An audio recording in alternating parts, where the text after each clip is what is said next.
راضی امام جس سے ہو کردار بنا دے، اللہ مجھے ایسا عزادار بنا دے۔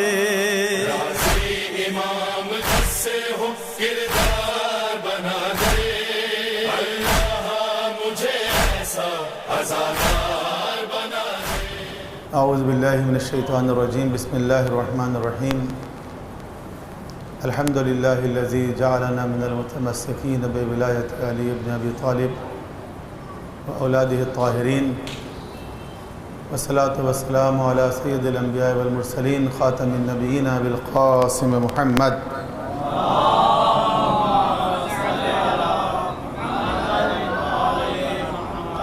وآلہ الطیبین الطاہرین المعصومین المظلومین، لا سیما بقیت اللہ فی الارضین، الذی ببقائہ بقیت الدنیا وبیمنہ رزق الورا وبوجودہ صبرت الارض والسماء وبہ یملأ اللہ الارض قسطا وعدلا کما ملئت ظلما وجورا وعجل لهم اللہم ظہورہ فإنہم یرونہ بعیدا ونراہ قریبا برحمتک یا ارحم الراحمین۔ صلوات علی محمد وعلی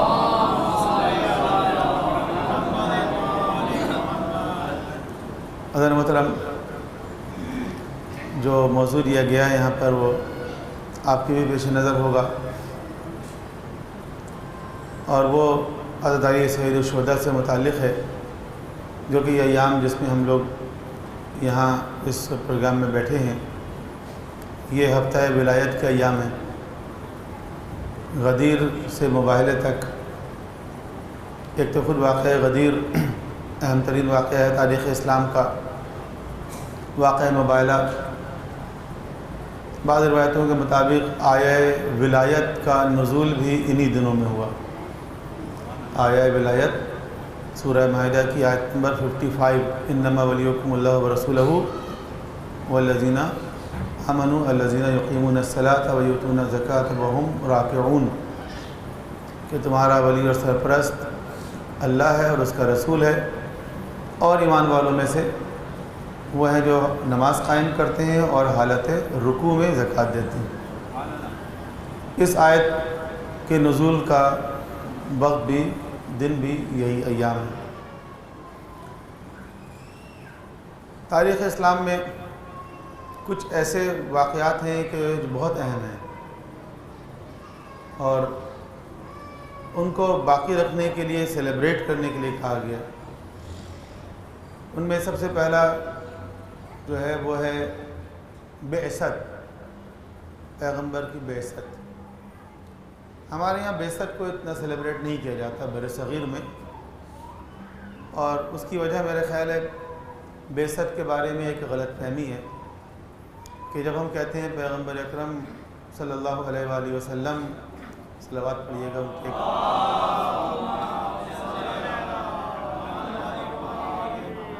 مبعوث برسالت ہوئے، تو ذہن میں فوراً وہ تصور آتا ہے کہ شاید نبی بنائے گئے، رسول بنائے گئے، اور پھر وہ جو لوگ کہتے ہیں کہ 40 سال کی عمر میں نبی بنائے گئے، تو وہ تصور ذہن میں آ جاتا ہے، اور پھر ظاہر ہے کہ ایسا نہیں ہے۔ پیغمبر نے فرمایا کنت نبی و آدم، کنت نبی و آدم بین الماء والطین، میں تو اس وقت بھی نبی تھا جب آدم پانی اور مٹی کے درمیان تھے۔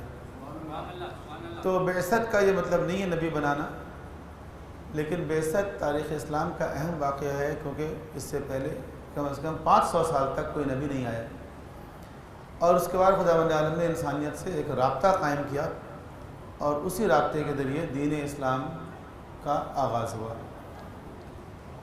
اسی لیے بعثت ہمارے یہاں روز بعثت روز عید ہے، یوم مبعث یوم عید ہے ہمارے یہاں۔ تو یوم مبعث بہت اہم دن ہے، کہ جس دن سے اسلام کی تبلیغ کا آغاز ہوا، دین اسلام کی آمد کا آغاز ہوا، پہلی وحی نازل ہوئی۔ دوسرا اہم واقعہ جو ہے وہ غدیر ہے، کیونکہ غدیر میں اگر ہم مختصراً بیان کریں، کیونکہ ہمارا موضوع آگے جانا ہے ظاہر ہے، تو غدیر میں دراصل ایک ولی خدا کی طرف سے معاشرے کی قیادت، رہبریت، اس امت کی امامت کا ایک ولی خدا کی طرف سے دوسرے ولی خدا کو ہینڈ اوور کرنا ہے، کہ وہ جو ایک سلسلہ ولایت ہے کہ خدا کی ولایت، رسول کی ولایت اور پھر علی کی ولایت، تو ایک ولایت سے دوسرے ولایت کا اعلان، یہ بہت امپورٹنٹ ہے۔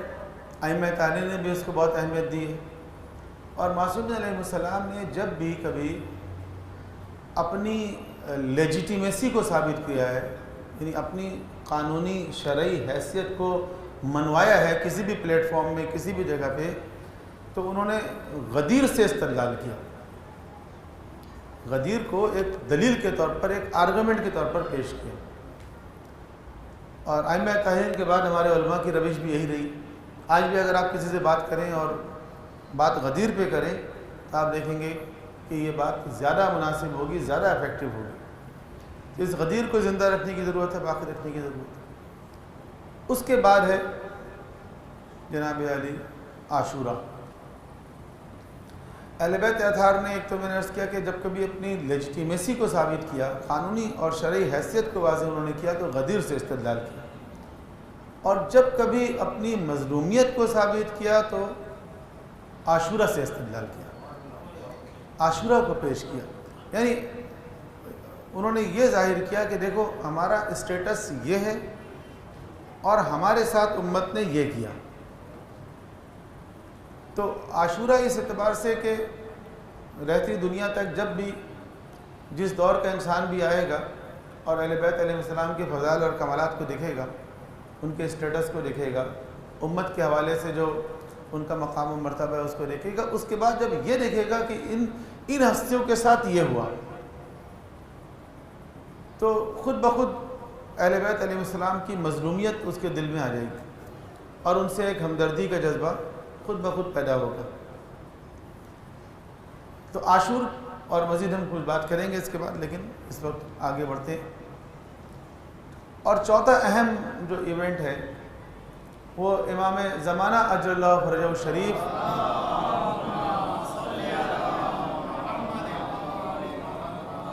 کی غیبت ہے، کہ غیبت ایک اہم ایونٹ ہے کہ جب امام علیہ السلام کا رابطہ اس امت سے منقطع ہوگا، براہ راست رابطہ نہیں رہا۔ اس سے پہلے 11 امام سے امت کا براہ راست رابطہ تھا، اور پھر غیبت صغریٰ کے بعد پھر غیبت کبریٰ شروع ہو گئی، تو وہ رابطہ اور ذرا منقطع ہو گیا۔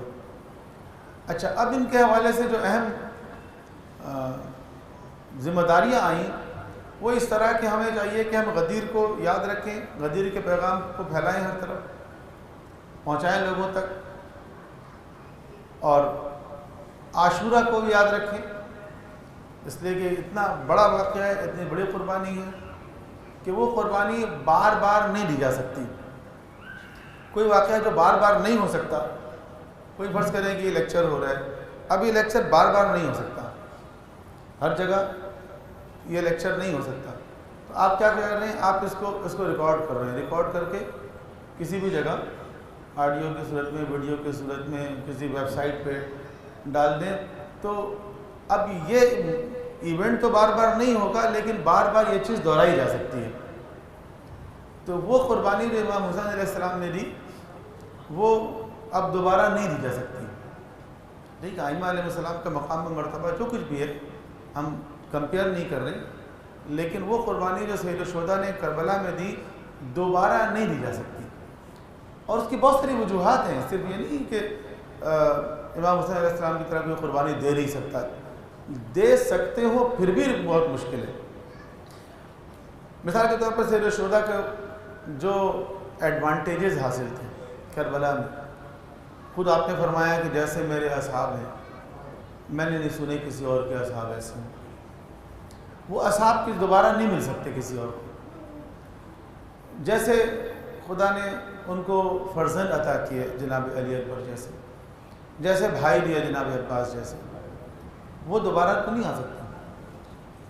اور جیسے خدا نے ان کو بہنیں دی جناب زینب جیسے، جناب ام کلثوم جیسے، جنہوں نے اس پیغام کو کربلا میں دفن نہیں ہونے دیا، ختم نہیں ہونے دیا، بلکہ اس کو لے کے چلی، اور اسیری کے باوجود بازاروں میں درباروں میں جا کے امام حسین علیہ السلام کے پوائنٹ آف ویو کو ہر جگہ بیان کیا گیا۔ تو کسی اور امام کو یہ چیز حاصل نہیں ہے، کسی اور کے پاس جناب زینب جیسی بہن نہیں ہے نا، جو کہتے ہیں نائے در نئی نوا میماند اگر زینب نبود، کربلا در کربلا میماند اگر زینب نبود۔ کربلا میں دفن ہو جاتی ہے اگر جناب زینب نہ ہوتی۔ دیکھیں شہادت تو بہت سے لوگوں نے دی، انبیاء علیہ السلام کو بھی قتل کیا گیا، وَيَقْتُلُونَ النَّبِيِّينَ بِغَيْرِ حق، اور ائمہ طاہرین میں بھی سب شہید ہوئے، خود مولا کائنات سربت سے شہید ہوئے۔ لیکن شہید ہونا ایک کام ہوتا ہے اور اس شہید کا پیغام ہر جگہ پہنچنا ایک دوسرا کام ہے۔ تو سید الشہداء کو جو ایک بینیفٹ حاصل ہے کہ ان کا پیغام ہر جگہ پہنچا، اور آج ہم ابھی محرم کا مہینہ شروع نہیں ہوا ہے، اس کا استقبال کرنے کے لیے بیٹھے ہیں۔ تو یہ جو کوشش ہے، یہ جناب زینب کی کوشش ہے، جناب ام کلثوم کی کوشش ہے، جناب سکینہ کی کوشش ہے، جناب فاطمہ بنت حسین کی کوشش ہے، امام سجاد کی کوشش ہے۔ یہ سب شخصیات دوبارہ تو جمع نہیں ہو سکتی نا، تو یہ قربانی دوبارہ نہیں دی جا سکتی اس انداز سے۔ بس ہم کیا کر سکتے ہیں؟ ہم یہ کر سکتے ہیں کہ اس کو دوبارہ اس واقعے کو دہراتے رہیں، ہر دور میں اس کو بتاتے رہیں۔ یہ ہماری عزاداری ہے تاکہ وہ جذبہ باقی رہے، وہ چیز باقی رہے۔ تو کربلا کو اور غیبت امام کے بارے میں نے عرض کہا کہ غیبت امام بہت اہم ایونٹ ہے۔ تو غیبت کے بعد جو ہماری ڈیوٹی شروع ہوتی ہے وہ کیا ہے؟ وہ انتظار ہے۔ افضل العبادہ الانتظار الفرج، بہترین عبادت اس فرج، اس کشائش کے جو امام علیہ السلام سے وابستہ ہے، اس کا انتظار کرنا بہترین عبادت ہے۔ اب یہ سب ایک دوسرے سے وابستہ اور پیوستہ ہیں، یہ سب ایک دوسرے سے پیوستہ ہیں، وابستہ ہیں۔ امام زمانہ سے امام حسین کا تعلق ہے، امام حسین سے امام زمانہ کا تعلق ہے۔ اس تعلق پر کبھی غور کیجیے گا، اس میں بہت میٹر ہے۔ ایک آدھ صرف نقطہ میں صرف عرض کروں، زیارت عاشورہ آپ پڑھیں۔ زیارت عاشورہ میں 2 مقامات پر امام زمانہ کا ذکر ہے کہ بارے اللہ اس امام منصور کے ساتھ مجھے کربلا کے شہداء کا انتقام لینے والوں میں سے قرار دیا۔ تو زیارت عاشورہ امام حسین کے لیے ہم پڑھ رہے ہیں، لیکن اس میں امام زمانہ کو یاد کر رہے ہیں۔ دعائے ندبہ امام حسین امام زمانہ کے لیے، اس دعائے ندبہ میں امام حسین کا تذکرہ ہے نا۔ تو این الطالب بدم المقتول بکربلا، تو این الحسن و این الحسین۔ تو آپ امام زمانہ کے لیے آپ دعائے ندبہ پڑھیں گے تو امام حسین کا ذکر آ جائے گا، امام حسین کے لیے آپ زیارت عاشورہ پڑھیں گے تو امام زمانہ کا ذکر آئے گا۔ تو ان دونوں چیزوں کا تعلق ہے۔ عاشورے کا امام کے ظہور سے بڑا گہرا تعلق ہے، تو ایک پورا فلسفہ پوشیدہ ہے اس کے اندر۔ اسی لیے ائمہ طاہرین نے عزاداری کے اوپر بہت زور دیا ہے، بہت تاکید کی ہے، رونے پر، رلانے پر، یہاں تک کہ رونے والوں جیسی شکل بنانے میں، من بکا اور ابکا اور تبا کا وجب لہ الجنہ، کہ جو روئے یا رلائے یا رونے والوں جیسی شکل بنائے۔ بعض اوقات دوسرے لوگ مذاق اڑاتے ہیں کہ یہ کیا بات ہو گئی صرف شکل بنانے پر۔ شکل بنانے کا مطلب تو یہ ہے کہ آپ دل سے رو نہیں رہے ہیں، آپ نے بس شکل ایسی بنا لی ہے، گویا ان کا خیال ہے کہ کوئی ڈرامہ کر رہے ہیں آپ۔ تو دیکھیے شکل بنانے کا تعلق ڈرامے سے نہیں ہے، شکل بنانے کا تعلق جو ہے وہ احترام سے ہے۔ جیسے رمضان کے لیے کہا گیا نا کہ اگر کوئی شخص عذر شرعی کی وجہ سے روزہ نہ رکھ سکے تو اپنی شکل روزے داروں جیسی بنا کے رکھے۔ کیا مطلب ہے؟ کیا کہیں گے آپ اس کو؟ ڈرامہ کہیں گے کہ روزے سے نہیں ہے لیکن اپنی شکل ایسی بنائی ہوئی ہے جیسے روزے سے ہے؟ نہیں، اصل میں یہ احترام رمضان ہے کہ آپ کسی عذر شرعی کی وجہ سے روزے اپنے نہیں رکھے، ٹھیک ہے، لیکن چونکہ سب لوگ روزے سے ہیں لہذا اس کا تقاضا یہ ہے کہ آپ احترام رمضان میں آپ روڈ پہ کھانا پینا شروع نہ کر دیں، اشاش بشاش نظر نہ آئیں جیسے ابھی کھانا کھا کر آئیں، پانی پی کر آئیں۔ تو اسی طرح ایک محفل میں انسان اگر بیٹھا ہوا ہے اور وہاں عزاداری ہو رہی ہے، جس کو جتنی عقیدت ہے اس کے مطابق وہ رو رہا ہے یا آنسو بہا رہا ہے یا سر پیٹ رہا ہے یا سینہ کوبی کر رہا ہے، ہر شخص اپنی اپنی معرفت کے مطابق اپنی اپنی وابستگی کے مطابق کر رہا ہے۔ ایک شخص ہے اس کو رونا نہیں آ رہا ہے، کوئی بات نہیں، تو وہ کم از کم اپنی شکل ایسی بنا لے جیسے اس عزاداری کا احترام کرتا ہے. اتنی تاکید ہے. اس کے لیے کہا گیا وجب لہ الجنہ، جنت اس پر واجب ہے. اور یہ وجہ ہے کہ ائمہ تاریخ نے خود بھی عزاداری کی اور اس کی تاکید کی. اور تشیع کی آج جو ہے پہچان شناخت عزاداری. دنیا میں جہاں بھی کوئی شیعہ ہو وہ ایام اعظم میں کہیں نہ کہیں تلاش کرتے ہوئے، چاہے 100 کلومیٹر ڈرائیو کر کے جانا ہو، وہ تلاش کرتے ہوئے کسی مجلس میں پہنچنے کی کوشش کرتا ہے. جلوس اگر نکلتا ہے تو اس میں شرکت کرتا ہے. عزاداری کے لیے ہم اپنا وقت بھی لگاتے ہیں، ہم اپنا پیسہ بھی خرچ کرتے ہیں، ہم اپنی توانائی بھی خرچ کرتے ہیں. اور اگر ان کو کیلکولیٹ کیا جائے تو ایک بہت ہیوج اماؤنٹ ہے جو ہم عزاداری پر صرف کر رہے ہیں. اگر لوگوں کے اوقات کو آپ کاؤنٹ کریں، ایک ایک مجلس میں جتنے لوگ آ رہے ہیں اور وہ ایک ایک گھنٹہ اپنا ایک مجلس کے لیے دے رہے ہیں، تو کتنے گھنٹے ہیں جو ہم اس عزاداری میں صرف کر رہے ہیں. تو کیا یہ سب کچھ یوں ہی ہیں یا اس کا کچھ حاصل بھی ہے؟ دو طرح کے لوگ ہمارے ہاں نظر آتے ہیں. ایک طبقہ کا خیال یہ ہے کہ عزاداری برائے عزاداری ہے، یعنی عزاداری خود ہدف اور مقصد ہے، اور ہم تو پیدا ہوئے شبیر کو رونے کے لیے، ہم نہ روئیں تو امانت میں خیانت ہوگی. تو ایک پوائنٹ آف ویو یہ ہے کہ عزاداری خود ہی ہدف ہے، اور بس چونکہ عزاداری ہی ہدف ہے لہذا کرنی عزاداری ہے. ایک مجلس میں جاؤ، وہاں سے دوسرے میں جاؤ، وہاں سے تیسرے میں جاؤ، وہاں سے چوتھے میں جاؤ، ایک جلوس میں چلے جاؤ، وہاں سے پھر مجلس میں چلے جاؤ، اس طرح. تو اس اپروچ کے ساتھ کچھ لوگ کیا کرتے ہیں، عزاداری میں کثرت کے وہ خواہاں ہیں کہ زیادہ سے زیادہ ہم اس کو کر لیں. اور ایک پوائنٹ آف ویو ہے کہ نہیں، عزاداری خود ہدف نہیں ہے بلکہ ایک اور ہدف ہے جو اس سے بھی آگے کا ہے، اور اس ہدف کے حصول کے لیے ایک ذریعہ ہے. اور وہ ہدف وہی ہے جو خود سید الشہداء کا ہدف تھا. وہ ہدف وہی ہے جو سید الشہداء کا ہدف تھا. اور سید الشہداء کا ہدف بھی کوئی نیا نہیں تھا، بلکہ وہ خود فرماتے ہیں کہ وہی ہے جو میرے بابا اور میرے نانا کا تھا. جب امام حسین علیہ السلام نکلنے لگے تو انہوں نے اپنے وصیت نامے میں یہی لکھ کر دیا نا کہ میں جو نکل رہا ہوں لم اخرج اشرا ولا اخرج اشرا ولا بطرا ولا ظالم ولا مفسدہ بل خرجت لطلب الاصلاح فی امت جدی. میں تو اپنے جد کی امت کی اصلاح کے لیے نکل رہا ہوں. اريد ان امر بالمعروف وانهى عن المنکر، میں تو امر بالمعروف و نہی عن المنکر کرنا چاہتا ہوں. وہ اسیر و بصیرت جدی، اور میں اپنے جد کی سیرت پہ چلنا چاہتا ہوں.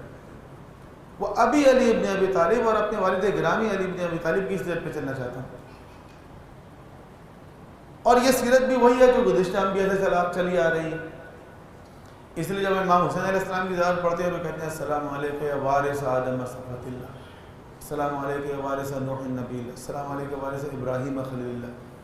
وہ انبیاء علیہ السلام کی وراثت کہاں آئی؟ پیغمبر تک آئی، وہاں سے امیر المومنین تک آئی، وہاں سے امام حسین تک آئی. تو حسین کی آواز، حسین کا قیام، حسین کی قربانی، حسین کی فکر، حسین کا فلسفہ، جو بھی آپ اس کا نام دے دیں، یا صرف کہہ دیں حسین، ان فی الحسین حرارۃ لقلوب المؤمنین. پیغمبر نے فرمایا کہ حسین کے اندر ایک حرارت ہے مومنین کے دلوں کے لیے، لن تبرد ابدا، جو کبھی سرد ہونے والی نہیں ہے. ایک ایسی حرارت ہے، ایک ایسی آگ ہے جو سرد پڑنے والی نہیں. تو یہ وراثت اس کے وارث حسین ہے، اور سید الشہداء نے اپنی جان قربان کر دی، اور اس ہدف کی طرف یہ پیش قدمی جاری ہے. اور اصل میں وہ ہدف اس وقت حاصل ہوگا جب امام علیہ السلام کا ظہور ہوگا اور ایک عالمی اسلامی نظام، خدا کا نظام اس روئے زمین پر قائم ہوگا. اور یہ پورا ایک سلسلہ ہے. اور عزاداری اس کے لیے لوگوں کو آمادہ رکھنے کے لیے، بیدار رکھنے کے لیے، وہ حرارت جس کی طرف حضور نے ارشاد فرمایا، وہ حرارت، وہ تڑپ، اس آگ کو بھڑکائے رکھنے کے لیے ایک طریقہ ہے، ایک ذریعہ ہے. بس عزاداری کا مقصد یہ ہے کہ ہمیں وہ ہمارے پیش نظر وہ اہداف رہیں جن کی خاطر یہ عزاداری ہے. تو مختلف انداز سے لوگ بہرحال سوچتے ہیں. تو وہ لوگ جو یہ سمجھتے ہیں کہ نہیں، عزاداری کسی ہدف تک پہنچنے کا ایک ذریعہ ہے، وہ پھر یہ بھی سوچتے ہیں کہ جو عزاداری ہم کر رہے ہیں یا ہم نے کر لی، فرض کریں 2 مہینے 8 دن تک ہم نے عزاداری کی، بہت ساری مجلسیں بھی اٹینڈ کی، بہت سارے جلوس میں شرکت کی، اور بہت کچھ ایکٹیویٹیز جو عزاداری کے حوالے سے ان تمام چیزوں کو ہم نے انجام دیا، تو اب at the end of the عزاداری سیشن 2 مہینے 8 دن کے بعد اب یہ بیٹھ کے غور کرتے ہیں کہ کچھ حاصل کیا ہم نے یا نہیں کیا۔ لیکن اگر کوئی سمجھتا ہے نہیں عزاداری ہی ہدف اور مقصد ہے، وہ سمجھتا ہے بس حاصل ہو گیا، یہی مقصد تھا نا، ماتم کرنا یہی مقصد تھا، رونا یہی مقصد تھا، پرسہ دینا یہی مقصد تھا، حاضری لگانا یہ سب کچھ ہو گیا۔ لیکن اب ظاہر ہے کہ جیسے جیسے اویئرنیس بڑھ رہی ہے، شعور میں اضافہ ہو رہا ہے، اور لوگ دیکھ رہے ہیں کہ مختلف قومیں ہمارے سامنے ہیں جو اسی عزاداری کے ذریعے بیدار ہو رہی ہیں، انقلابات برپا کر رہی ہیں، اپنی تقدیر تبدیل کر رہی ہیں عزاداری کے ذریعے۔ جیسے ہمارے پڑوس میں انقلاب آیا ایران میں، امام خمینی نے کہا ماں ہر چیز کی داری بس محرم و سفر داری، ہمارے پاس جو کچھ ہے یہ محرم اور سفر کی وجہ سے ہے۔ جس محرم اور سفر کے اندر کوئی ہے نا طاقت، قوت، جان، جس سے ایک انقلاب برپا ہو سکتا ہے۔ لیکن بعض اوقات بعض قوموں کے سامنے وہ اہداف نہیں ہیں، وہ ابھی اس مقام پر نہیں پہنچے شاید کہ اس عزاداری کو اس انداز سے دیکھیں۔ یہ بالکل اس طرح ہے جس طرح ایک مثال لی جاتی ہے، بعض علماء نے دی ہے یہ مثال کہ ایک دریا بہہ رہا ہے اور گاؤں کے لوگ اس دریا میں آ کے نہا رہے ہیں اور کپڑے دھو رہے ہیں اور پانی بھر رہے ہیں اور لے کے جا رہے ہیں۔ ایک شخص جاتا ہے اسی گاؤں میں اور جا کر کہتے ہیں کہ بھئی یہ تمہارے گاؤں میں جو یہ دریا بہہ رہا ہے یہ تو بہت قیمتی ہے، اس سے تو بہت فائدہ ہو سکتا ہے۔ تو لوگ کہتے ہیں ہاں فائدہ تو ہم اٹھا رہے ہیں، نہا بھی رہے ہیں، کپڑے بھی دھو رہے ہیں، پانی بھی بھر کے لے کے جاتے ہیں، جانوروں کو بھی پلا رہے ہیں، فصلوں کو بھی سیراب کر رہے ہیں۔ تو وہ کہتے ہیں ہاں یہ سب کچھ آپ کر رہے ہیں لیکن اس سے زیادہ فائدہ اٹھا سکتے ہیں آپ۔ وہ کہتے ہیں وہ کیا؟ کہ تمہیں اندازہ نہیں ہے یہ جو دریا بہہ رہا ہے اس کے ذریعے بجلی پیدا ہو سکتی ہے، اس سے تمہارے گھر میں لائٹ جل سکتی ہے، روشنی آ سکتی ہے، اس سے تمہارے ٹربائن چل سکتے ہیں، اس سے تمہارے گھر کی موٹر چل سکتی ہے، تمہارے کھیتوں کو پانی مل سکتا ہے۔ اچھا اب لوگ سادہ ہیں، وہ سمجھ نہیں پا رہے، وہ کہہ رہے ہیں کیسی باتیں کر رہے ہیں، دریا کے پانی سے لائٹ جلے گی، سمجھ میں نہیں آ رہی بات۔ اس کے لیے ضروری ہے کہ کہیں پر اس کو ٹربائن لگا کر دکھایا جائے کہ یہ جو پانی بہہ رہا ہے اس سے واقعی بجلی پیدا ہو سکتی ہے۔ تو ہم بھی ان سادہ لوگوں میں سے ہیں جو یہ سمجھتے ہیں کہ عزاداری سے بس کچھ ثواب حاصل ہو سکتا ہے یا تبرک حاصل ہو سکتا ہے یا کچھ اور چیزیں حاصل ہو سکتی ہیں، یا میکسیمم یہ ہے کہ جنت حاصل ہو جائے گی۔ اور ابھی ہمیں اندازہ نہیں ہے کہ اس عزاداری کے ذریعے قوم کے اندر شعور بیدار ہو سکتا ہے، اس عزاداری کے ذریعے انقلاب برپا ہو سکتا ہے، اس عزاداری کے ذریعے کوئی قوم بیدار ہو سکتی ہے۔ تو کوئی سمجھانے والا چاہیے کہ بھی کیسے یہ پاسبل ہے، کس طرح ممکن ہے، کیونکہ اب تک تو ہم نے یہ سمجھ لیا ہے کہ بس ایک ایکٹیویٹی ہے وہ ہمیں کرنی ہے۔ بس آج کا سوال یہی ہے اصل میں کہ یہ جو ہماری موجودہ عزاداری ہے کیا ہمارے لیے وہ دستگاہ فراہم کر رہی ہے کہ جس سے ہمارے بچے، ہمارے نوجوان، ہماری نئی نسل، عزاداری دیکھیں نسلاً بعد نسلیں جو ہے یہ منتقل ہوتی بھی چلی آئی ہے۔ ہمارے پاس کبھی تاریخ میں اس طرح سرکاری میڈیا نہیں رہا جس کے ذریعے پروپیگنڈا کیا جاتا ہو، لیکن ہر نسل نے آنے والی نسل کو یہ سکھایا اور پڑھایا اور بتایا، اس طرح سے یہ ہم تک پہنچی۔ اب دیکھنا یہ کہ کیا جو ہمارے اوپر یہ ذمہ داری آئی ہے ہم اس کو ایسا طریقے سے آنے والی نسلوں تک منتقل کر رہے ہیں یا نہیں کر رہے ہیں؟ کیا عزاداری سے ہمارے بچے کچھ سیکھ رہے ہیں، حاصل کر رہے ہیں؟ کیا یہ درسگاہ ہے یا نہیں ہے؟ دی کوشچن از دس۔ یہاں پر دو چھوٹے چھوٹے سے سوالات ہیں، بڑے سادہ سے، اور میں جہاں پہ بھی یہ دو سوالات کرتا ہوں، جہاں پڑھے لکھے لوگ ہیں، باشعور لوگ ہیں ماشاءاللہ، وہ خود ہی سمجھ جاتے ہیں بات کو، زیادہ تشریح نہیں کرنی پڑتی، کہ خود ہی اندازہ ہو جاتا ہے کہ ہماری عزاداری ابھی کس قدر درسگاہ ہے. نعرے تو ہیں ہماری درسگاہ کربلا کربلا. یقیناً کربلا تو درسگاہ ہے، لیکن اس درسگاہ سے کچھ درس ہم لے رہے ہیں یا نہیں لے رہے ہیں؟ اور اگر خدا نخواستہ نہیں لے رہے ہیں تو کیوں نہیں لے رہے ہیں؟ اور لے رہے ہیں تو بہت اچھی بات ہے. کیا لے رہے ہیں؟ تو یہ جو عزاداری کے حوالے سے میں نے عرض کیا کہ دو سمپل اور چھوٹے سوالات ہیں کہ جن کو اگر ہم کر لیں. لیکن درسگاہ کے لیے ضروری ہے، آپ کوئی پرائمری اسکول کھولنا چاہتے ہیں، آپ کوئی مونٹیسری کی کلاس کو پڑھانا چاہتے ہیں تو استاد کے ذریعے پڑھاتے ہیں نا. ٹیچر سب سے اہم ہوتے ہیں. بلڈنگ، فرنیچر، ایکوپمنٹ یہ اب کاؤنٹ ہوتے ہیں، لیکن اصل کیا ہے؟ اصل ہے استاد، اصل ہے ٹیچر. تو آپ کو مونٹیسری کی کلاس بھی اگر پڑھانا چاہتے ہیں تو ٹیچر کے لیے ایک منیمم کوالیفیکیشن رکھتے ہیں یا نہیں رکھتے ہیں؟ کہ ایک منیمم کوالیفیکیشن کہ اگر مونٹیسری کو بھی پڑھانا ہے تو اس کے لیے ٹیچر جو اپائنٹ کیا جائے اس کی کچھ نہ کچھ کوالیفیکیشن کہ بھئی اس کی مونٹیسری کی ٹریننگ ہوئی یا نہیں ہے، میٹرک پاس ہے یا انٹر پاس ہے یا بی اے پاس ہے. ایک منیمم کوالیفیکیشن ضروری ہے. اگر منیمم کوالیفیکیشن آپ مقرر نہیں کریں گے تو درسگاہ تو نہیں بنا سکتے کبھی بھی آپ، وہ تعلیمی ادارہ تو نہیں بن سکتا. سوال یہ ہے کہ کیا ہم نے عزاداری کے لیے جو اتنی بڑی یونیورسٹی بنائی ہے، اتنے لوگ اس میں آ رہے ہیں، ہر طرح کے لوگ ہیں. ابھی یہاں بہت زیادہ لوگ نہیں ہیں، لیکن کچھ لوگوں کو میں جانتا ہوں، جن لوگوں کو میں پرسنلی جانتا ہوں بہت پڑھے لکھے لوگ ہیں، اور جن کو میں نہیں جانتا وہ پتہ نہیں کتنے علامہ ہوں گے. ہر جگہ اس طرح کے لوگ ماشاءاللہ ہیں. تو اتنے سارے لوگوں کو بیٹھ کے لیکچر دینے کے لیے کوئی منیمم کوالیفیکیشن کچھ ہونی چاہیے نہیں ہونی چاہیے؟ کیا ہم نے یہ منیمم کوالیفیکیشن کوئی مقرر کی ہے عزاداری کے لیے کہ جو شخص آ کے لیکچر دے رہے ہے، جو شخص آ کے مجلس پڑھ رہا ہے، اس کی کوئی کوالیفیکیشن بھی ہونی چاہیے، یا فقط یعنی اس کے پاس کوئی نالج بھی ہونا چاہیے، علم بھی ہونا چاہیے، یا فقط فن ہونا چاہیے؟ کیا صرف فن کے ذریعے یہ کام ہو سکتا ہے، یا فن کے ساتھ ساتھ علم بھی چاہیے؟ ٹھیک ہے، فن یعنی اسکل. کیا اسکل ہونے چاہیے یا اس کے ساتھ نالج بھی ہونے چاہیے؟ تو اس سوال پہ غور کریں آپ. میں نہیں جواب دے رہا، نہ میں آپ سے جواب پوچھ رہا ہوں.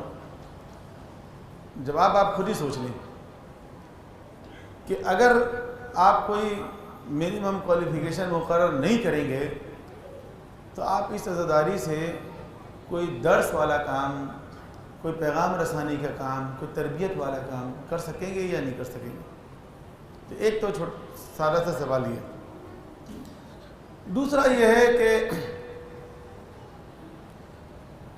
ایسی کون سی درسگاہ ہے دنیا میں، ایسی کون سی یونیورسٹی ہے، ایسے کون سا اسکول ہے، ایسا کون سا کالج ہے کہ جس میں استاد آ کے لیکچر دے اور وہ چلا جائے لیکچر دے کر اور طالب علم اس سے سوال جواب نہ کر سکے،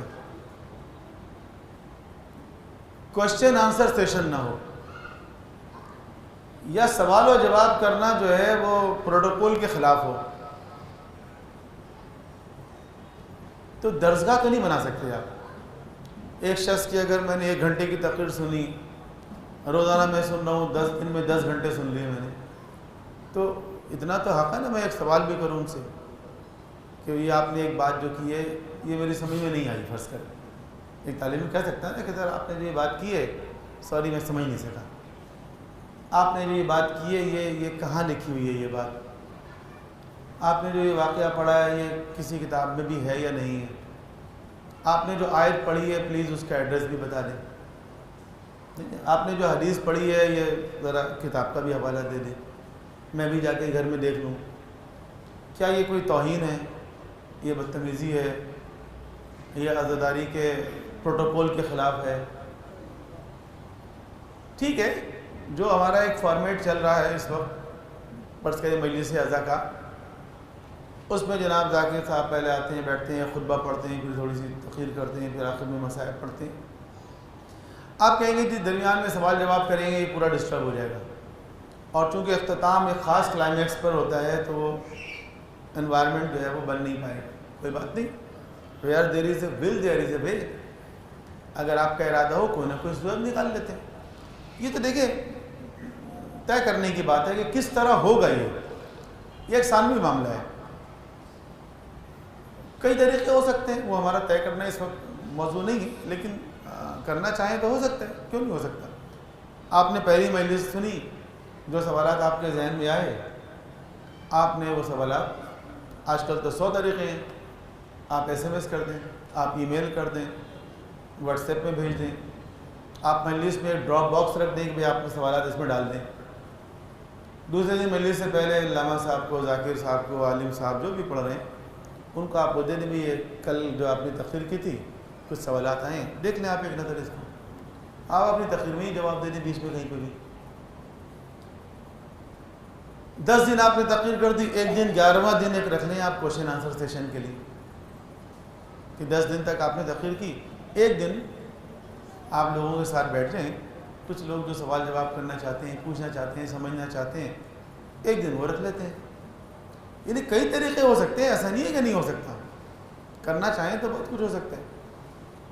لیکن اگر آپ نے سوال جواب کو بین کر دیا، پابندی لگا دی، اور استاد صاحب گارڈ کے ساتھ پروٹوکول کے ساتھ آئیں اور اسی کے ساتھ جھرمٹ میں نکل کے چلے جائیں اور کوئی ان سے کچھ پوچھ نہ سکے، تو پھر یہ جو بھی فائدے اس کے حاصل ہو سکتے ہیں یقیناً ہو رہے ہوں گے انشاءاللہ، لیکن وہ درسگاہ نہیں بن سکتی. درسگاہ کے لیے تو ضروری ہے کہ آپ طالب علموں کو یہ موقع دیں کہ وہ بھی سوال کریں. طالب علم نہیں، دنیا کے بڑے بڑے کانفرنس سیمینارز ہوتے ہیں، سوال جواب سیشن ہوتا ہے اس کے اندر، جہاں بڑے بڑے لوگ جو بعض اوقات تو آج کل یہ بھی فیشن چل پڑا ہے کہ وہ ریسرچ پیپر پڑھے بھی نہیں جاتے، بس ایبسٹریکٹ پڑھا جاتا ہے اور پیپرز پبلش کر کے دے دیے جاتے ہیں ان کو، اور لوگ سوال جواب کر لیتے ہیں. بس ایبسٹریکٹ پڑھا گیا، کوشچن آنسر ہو گیا، ہوگی کانفرنس. وہ ریسرچ پیپر پڑھا ہی نہیں گیا، وہ ٹائم نہیں ہے پڑھنے کے لیے. اگر پڑھیں گے تو بہت لمبا ہو جائے گا سیشن. وہ دے دیا جاتا ہے، لوگ خود پڑھ کے آ جاتے ہیں. لیکن کوشچن آنسر ضرور ہوگا. کوشچن آنسر نہ ہو تو وہ سیشن کمپلیٹ نہیں ہوگا. تو یہ جو ہماری عزاداری ہے، سب کو نہیں کہہ سکتا میں، ہمارے بڑے بڑے اچھے اسکالرز ہیں، علماء ہیں، دانشور ہیں، علامہ ہیں جو گفتگو کر رہے ہیں اور کافی خانے کر رہے ہیں لوگوں کو، لوگوں کے سوال کے جوابات بھی دے دیتے ہیں، کسی اور طریقے سے دے دیتے ہیں، مل کے دے دیتے ہیں بعض اوقات. لیکن زیادہ تر جو کچھ ہو رہا ہے وہ اس کے برخلاف ہو رہا ہے، اور وہ میسج پہنچ نہیں پا رہا ہے کہ جو اصل میں عزاداری کے ذریعے پہنچنا چاہیے.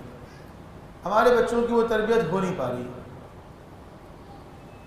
اور ایک نوجوان جس نے فرض کریں کہ بہت ساری مجلسیں سنی ہوئی ہیں، اگر آپ اس سے کبھی یہ پوچھیں، جو مشہور واقعات سنے ہوئے انہوں نے، خیبر، خندق، بدر، احد، آپ ان سے پوچھیں اچھا یہ بتاؤ جنگ خیبر پہلے ہوئی ہے جنگ احد پہلے ہوئی ہے؟ کسی اور واقعے کی بات نہیں کر رہا جو سب فریکوینٹلی. ایک دفعہ میں نے لسٹ بنانے کی کوشش کی کہ ہمارے یہاں مجالس میں کتنے ایسے واقعات ہیں، ایونٹس ہیں جو فریکوینٹلی بیان کیے جاتے ہیں. تو آپ یقین کریں وہ 12-15 ایسے ایونٹس، وہ میں نے اس کو کیلکولیٹ کیا، وہ نکل آئے کہ یہ ہیں وہ جن کو ہر آدمی مختلف انداز سے پیش کر رہا ہے. ان کی تعداد 12 سے 15 ہے. اچھا، اب یہ جو 12 سے 15 واقعات ہیں ان کی بھی ڈیٹیلز نہیں بیان کر رہے ہیں وہ، کہ پورا ایک کانسیپٹ کلیئر ہو جائے کہ بھئی ایک مثلا جنگ احد ہے تو جنگ احد میں کیا ہوا، سوائے کچھ لوگوں کے فرار کے کچھ اور بھی ہوا اس جنگ کے اندر. یعنی وہ پوری ایک جنگ ہے نا. یا یہ نوبت کیوں آئی کہ لوگ جو ہے وہ میدان چھوڑ کے چلے گئے. تو یہ پورا واقعہ ہے، ایک جنگ ہے. اس جنگ کے پہلے تو کچھ محرکات ہوں گے، اس کے کچھ اسباب ہوں گے، پھر کچھ واقعات ہوں گے، پھر اس کے نتائج ہوں گے. تو کلیئر نہیں ہے ہمارے بچوں کے ذہنوں میں، ہمارے طالب علموں کے ذہنوں میں. نام کلیئر نہیں ہے بہت سارے. ایک تاریخ آپ پڑھ رہے ہیں، آپ کے ذہن میں وہ نام کلیئر نہیں ہے بہت سارے۔ ایک اور سیمینار تھا اسی ٹائپ کا، اس میں بہت ساری ذاکرائیں تھیں، تو وہ جو مجلسیں پڑھتی ہیں خواتین، اچھی بڑی تعداد تھی، تو یہی بات نکلی کہ دیکھیں نام کلیئر نہیں ہے۔ اس سے اندازہ ہوتا ہے کہ جو لوگ مجلسیں پڑھ رہے ہیں ان کا مطالعہ کتنا ہے، وہ پریپریشن کر کے آتی ہیں یا نہیں آتی۔ آپ ایک درسگاہ کی بات کر رہے ہیں، درسگاہ میں فرض کریں مدرس ہے، ٹیچر ہے، وہ بغیر پریپریشن کی کلاس میں آ جاتا ہے، تیاری نہیں کرتا اپنی، تو ایک اچھا ٹیچر تو نہیں بن سکتا کبھی بھی۔ وہ ٹیچر تو وہ بنتا ہے جو خود ایک اچھا طالب علم ہوتا ہے۔ جب تک وہ اچھا طالب علم نہیں بنے گا اچھا استاد کیسے بن سکتا ہے؟ لیکن بہت سارے لوگ ایسے ہیں جو مسلسل خطاب بھی کر رہے ہیں، لیکن ان کی گفتگو سے اندازہ ہوتا ہے کہ شاید واقعہ کربلا کے اوپر کوئی ایک مستند کتاب بھی انہوں نے نہیں پڑھی ہے، ناٹ اے سنگل ون۔ بہت سے لوگ شاعری کر رہے ہیں، شاعری ہمارا موضوع نہیں ہے لیکن بات نکل آئی ہے تو عرض کر رہا ہوں۔ بہت سے لوگ جو شاعری کر رہے ہیں اس موضوع پر، جو نوحے لکھ رہے ہیں، جو مرثیے لکھ رہے ہیں، جو سلام لکھ رہے ہیں، شاید انہوں نے کوئی ایک کتاب بھی نہیں پڑھی ہے اس موضوع پر۔ جو کلام انہوں نے لکھا ہے اس سے اندازہ ہوتا ہے، یعنی مجھے نہیں پتا، میں ذاتی طور پر نہیں جانتا کہ کتنا مطالعہ انہوں نے کیا یا نہیں کیا، لیکن جو کچھ انہوں نے لکھا ہے اس سے اندازہ ہوتا ہے کہ شاید کوئی ایک کتاب بھی انہوں نے لگ کے نہیں پڑھی ہے یا پوری نہیں پڑھی ہے، کہ جس سے ان کے ذہن میں خود وہ پورا واقعہ کربلا جو ہے وہ کلیئر ہوتا ہے کہ اصل میں یہ واقعہ کیا ہوا ہے اور کس طرح ہوا ہے، کب ہوا ہے۔ تو میں اگزامپل کے طور پہ یہ کہہ رہا تھا کہ میں نے کہا ایک سوال میں آپ سے کرتا ہوں اور میں جواب نہیں مانگ رہا آپ سے، جواب اپنے پاس رکھیں آپ لوگ۔ مثلا جناب علی اکبر کی والدہ کا نام کیا تھا، ہے نا؟ جناب علی اکبر پہ اتنے نوحے لکھے گئے ہیں، مرثیہ لکھا گیا ہے، مصائب پڑھے جاتے ہیں، واقعات دہرائے جاتے ہیں، ان کی والدہ کا نام کیا تھا؟ تو لوگوں نے خود ہی جواب دے دیا ام لیلہ۔ جناب علی اصغر کی والدہ کا نام کیا تھا؟ انہوں نے کہا ام رباب۔ اس نے کہا نہیں رباب، پھر کسی نے کہا ام رباب۔ میں نے کہا اچھا لگتا ہے کہ امت میں اختلاف پایا جاتا ہے اس حوالے سے۔ تو امت میں اختلاف پایا جاتا ہے لیکن محققین کے درمیان اختلاف نہیں پایا جاتا، تاریخ نگاروں میں اختلاف نہیں پایا جاتا۔ تو جناب علی اکبر کی والدہ کا نام فریکوینٹلی ہمارے لیے لیا جاتا ہے جناب ام لیلہ، حالانکہ ان کا نام تھا لیلہ، ام لیلہ نہیں تھا۔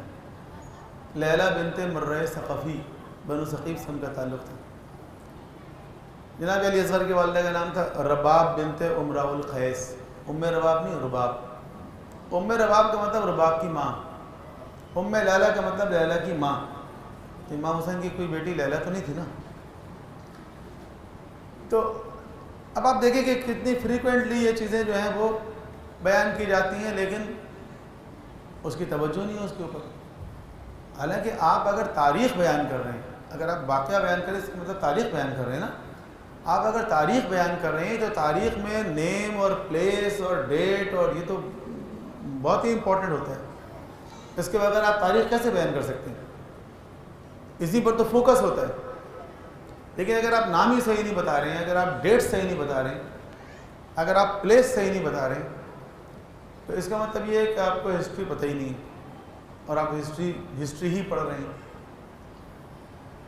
ہماری ہر مجلس کا آغاز قرآن سے ہوتا ہے، یہ بہت اچھی بات ہے کہ خطبے کے آخر میں ہر ذاکر چھوٹا ہو یا بڑا ایک قرآن کی آیت پڑھتا ہے، اور پھر اس کے بعد آخر تک وہ مجلس جو چلتی ہے وہ اس انداز سے چلتی ہے جیسے اسی آیت کی تفسیر چل رہی ہے نا۔ تو اب وہ جو قرآن کی آیت وہ پڑھ رہے ہیں، اس آیت کے اوپر تفاسیر لکھی گئی ہیں بہت، کتنی نظر ہے اس کی ان تفاسیر پر، ان آیات کے معنی پر۔ کتنی ایسی آیتیں ہیں جو ہمارے یہاں مجالس میں میں نے نہیں سنی کبھی کہ پوری پڑھی گئی ہو، ہمیشہ اس کا ایک ٹکڑا ہی پڑھا جاتا ہے، کبھی پوری بھی پڑھیں بھائی، اور اسی ٹکڑے سے ہی کام چل رہا ہے۔ تو ایک آیت اور اس کی تفسیر تقریباً 1 گھنٹے تک 40 منٹ 45 منٹ 50 منٹ ایک آیت پر 1 گھنٹے کی تقریر کرنے کے لیے ایک انسان کی نالج کتنی ہونی چاہیے. بڑے بڑے علماء جو تفسیر کا درس دیتے ہیں آپ دیکھیں کتنی پریپریشن کرتے ہیں، وہ کتنی تیاری کرتے ہیں. اتنا آسان نہیں ہے ایک آیت پر پوری تقریر کرنا. اسی طرح ہماری مجالس کے جو موضوعات ہوتے ہیں وہ کیسے ہوتے ہیں؟ ان موضوعات سے کوئی علمیت ظاہر ہوتی ہے، ان موضوعات میں کوئی نتیجہ ہوتا ہے، کوئی کنکلوژن اورینٹیڈ وہ ٹاپک ہوتے ہیں، یا ایسے گول گول سے ہوتے ہیں جس میں آپ بہت سارے پہلو نکال کے روزانہ کوئی بات دیں کرتے رہیں، آخر دن آپ لوگوں سے یہ کہیں کہ یہ موضوع بہت وسیع ہے، اس کا حق تو کوئی ادا کر نہیں سکتا. آپ نے کوشش ہی نہیں کی حق ادا کرنے کی. اور پھر آپ دیکھیں کہ وقت گزرنے کے ساتھ ساتھ مثال کے طور پر پاکستان کی تاریخ میں سب سے بڑے خطیب جو تھے علامہ رشید ترابی علی اللہ مقامہ تھے. اچھا، علامہ رشید ترابی کے موضوعات کو دیکھیں اور ان موضوعات پر ان کی گرفت کو دیکھیں. لوگ ظاہر ہے سنتے ہوں گے، ابھی موجود ہیں تقاریر. ان موضوعات پر ان کی گرفت کو دیکھیں، ان سے ریلیونٹ کس طرح وہ آیتیں اور حدیثیں پیش کرتے ہیں ان کو دیکھیں، اور کس طرح اس پوری بحث کو ایک ڈیبیٹ کے بعد ایک کنکلوژن کی طرف لے کر جاتے ہیں. اس کو دیکھیں اور اس کا کمپیئر کریں. مثلا موجودہ ہمارے جو لوگ اس وقت ان ہیں اس شعبے میں کہ ان کی گرفت کتنی ہے موضوع پر، ریسورس مٹیریل کے اوپر، اور کس طرح اس ڈیبیٹ کو وہ پیش کر رہے ہیں، اور کوئی کنکلوژن نکال رہے ہیں یا نہیں نکال رہے ہیں، کوئی کنکلوژن ہے یا نہیں ہے. بہرحال اس طرح کی کچھ چیزیں ہیں. جب تک کہ ہم ان چیزوں کو ایڈریس نہیں کریں گے، فقط ایک رسم کی حد تک تو ٹھیک ہے، ثواب بھی انشاءاللہ حاصل ہو رہا ہے، لیکن جس انداز سے ہم اس کے اوپر اپنی توانائی خرچ کر رہے ہیں، جس انداز سے ہم اس کے لیے اپنا وقت صرف کر رہے ہیں، جس انداز سے ہم اس کے اوپر پیسہ بھی لگا رہے ہیں، اس سے جتنے نتائج آنے چاہیے وہ نہیں آ پا رہے. اور میں کسی اور نتیجے کی بات نہیں کر رہا، صرف میں اس وقت جو بات کر رہا ہوں وہ بچوں کی، ہماری آنے والی نسلوں کی، ہمارے نوجوانوں کی، طالب علموں کی تربیت کی بات ہو رہی ہے، صرف ان کی نالج کی اور ان کی ٹریننگ کی. کہ اس حوالے سے تو ہمارا کام جو ہے کافی کمزور ہے. یہی وجہ ہے کہ ہم دیکھ رہے ہیں کہ بچوں تک وہ چیز منتقل ہو نہیں پا رہی ہے. اور وہ زمانہ تھا شاید کبھی جب لوگ صرف مجلسیں سنتے تھے اور مجلسیں سن کے وہ اس قابل ہو جاتے تھے کہ وہ جا کے مناظرے بھی کرتے تھے. لیکن آج کا ایک نوجوان جو ہے آئی ڈونٹ تھنک کہ وہ فقط مجلسیں سن کر وہ کسی سے گفتگو کر سکتا ہے. مجلسوں کے ذریعے، فقط مجلسوں کے ذریعے نہیں کر سکتا. ہاں البتہ آج کل کے زمانے میں یہ ایڈوانٹیج ہے کہ کتابیں بہت آ گئی ہیں اور بہت سارے ریسورسز اویلیبل ہیں جن کی مدد سے وہ اپنی نالج کو اپڈیٹ کر سکتا ہے. تو ان چیزوں پر غور کرنا چاہیے. ابھی عزاداری سید الشہداء کا آغاز ہونے والا ہے. 2 مہینے 8 دن تک ہم عزاداری کریں گے. ہمارے سامنے کچھ نہ کچھ اہداف ہونے چاہیے کہ اس کے ذریعے ہم حاصل کریں. اس کے برخلاف ایک دوسرا پہلو ہے جس پہ چند باتیں صرف میں کروں زیادہ، کیونکہ سوال جواب بھی یہاں پر ہے کچھ، اور آلریڈی دیر سے میرے خیال میں یہ پروگرام شروع ہوا ہے، مجھے بھی آگے ایک اور جگہ جانا ہے. اس کے برخلاف ایک دوسرا پہلو ہے اور بدقسمتی سے وہ سامنے آیا ہے اور وہ افسوسناک ہے کہ بعض لوگ ایسے بھی اس شعبے میں آ گئے، ذاکری کے شعبے میں، خطابت کے شعبے میں، کہ جو غیر ذمہ دار ہیں. ایسے غیر ذمہ دار لوگ کہ جنہوں نے ایسی باتیں کی کہ جو مکتب تشیع کا نظریہ نہیں ہے، بالکل نہیں ہے. یعنی مکتب تشیع تو تعلیمات اہل بیت ہے نا، تعلیمات قرآن ہے، تعلیمات پیغمبر ہے. اور قرآن کو دیکھیں آپ، پیغمبر کی سیرت کو دیکھیں آپ، نہج البلاغہ کو اٹھا کے دیکھیں آپ، ائمہ تعلیم کی سیرت کو اٹھا کے دیکھیں، اس میں سب سے امپورٹنٹ جو ہے وہ توحید ہے،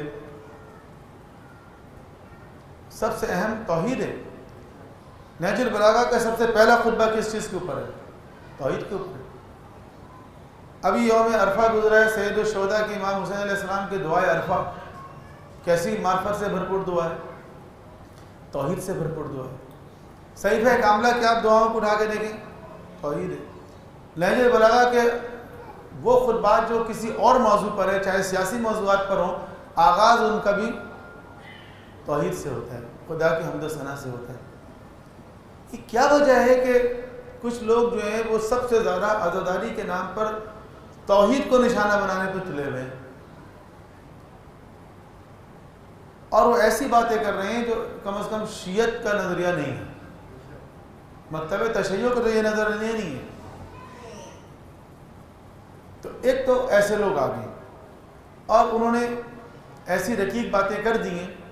اب زمانہ بہت ایڈوانس ہو گیا ہے، اب یہ نہیں ہوگا کہ میں آپ کے سامنے کوئی بات کر کے چلے جاؤں اور وہ بات ہوا میں تحلیل ہو جائے گی، نہیں، اب یہ چیزیں ریکارڈ ہو جاتی ہیں۔ ریکارڈ ہونے کے لیے بھی ضروری نہیں ہے کہ سامنے کیمرہ لگا ہوا ہو، کیمرہ نہ بھی ہو تو ریکارڈ ہو جاتی ہیں، بہت طریقے ہیں۔ اور آپ کو معلوم ہے کہ اس وقت دنیا میں تشیع کا ایک مقابلہ چل رہا ہے، عالمی مقابلہ دیگر تمام نظریات سے اور فکر سے، اور الحمدللہ تشیع ہر مقام پر کامیاب ہو رہی ہے۔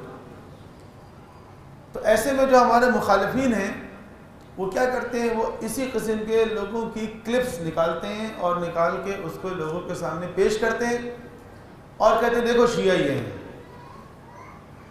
آپ دیکھ لیں، ایسے بھرے پڑے ہیں کلپس، ایسے ویڈیو کے جو ویب سائٹس ہیں ان کے اوپر دیکھ لیں، ڈیلی موشن پہ دیکھ لیں، آپ یوٹیوب پہ دیکھ لیں، تو آپ کو ایسی کلپس مل جائیں گی، اور وہ ان کو دلیل اور ثبوت کے طور پر پیش کر رہے ہیں کہ اگر آپ سے یہ لکھ دیں نا شیعہ کے کفر کی دلیل ثبوت، ایسی ویڈیوز آ جائیں گی بہت سی۔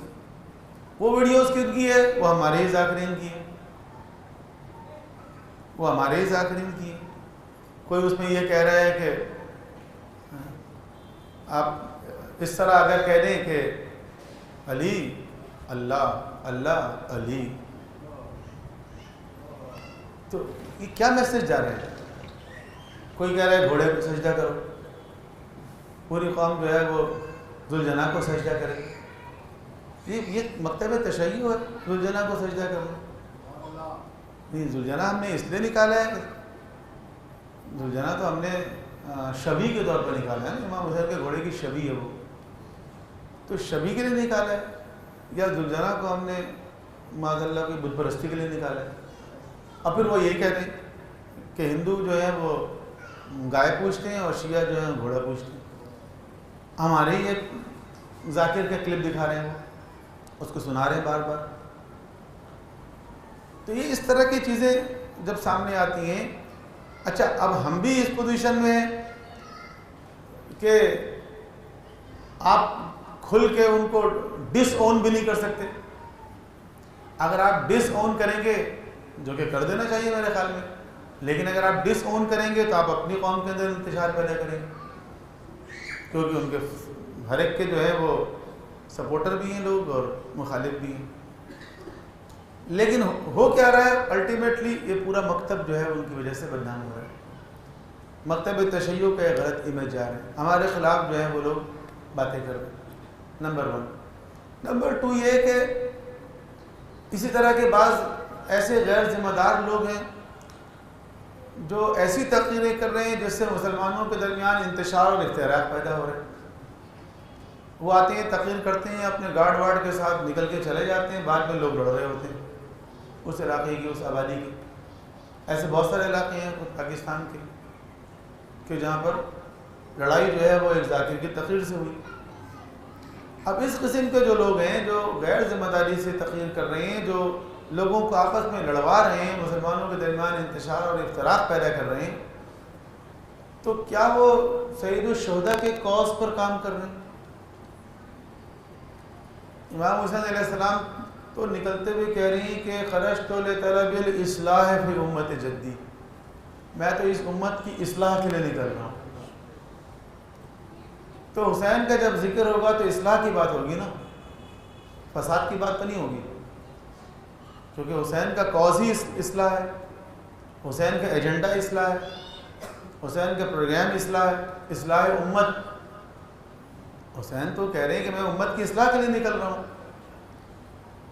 اور اصلاح پسند حسین کا تذکرہ کرتے ہوئے کوئی فساد پیدا کرنے کی کوشش کرے، مسلمانوں کو مسلمانوں سے لڑوا دے، کسی کے بزرگوں کی توہین کر دے، کسی کے مقدسات کی توہین کر دے۔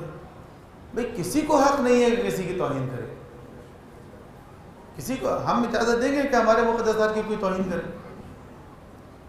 تو ہمیں کہاں سے اجازت ہوئی کہ ہم کسی مقدسات کی توہین کریں؟ ہر انسان کا جو مذہب ہے، مسلک ہے، جو بھی ہے، آپ کے نزدیک وہ غلط ہو سکتا ہے، لیکن اس انسان کے نزدیک وہ بہت مقدس ہے۔ اس انسان کے نزدیک اس کا مذہب، اس کا مسلک، اس کا نظریہ وہ اس کی ماں کی طرح مقدس ہے۔ کسی انسان کی ماں خدا نہ خواستہ بری بھی ہو، وہ کسی اور کی زبان سے اس کی برائی سننا پسند نہیں کرے گا، اور کسی کو حق بھی نہیں ہے کسی کی ماں کی برائی کرے۔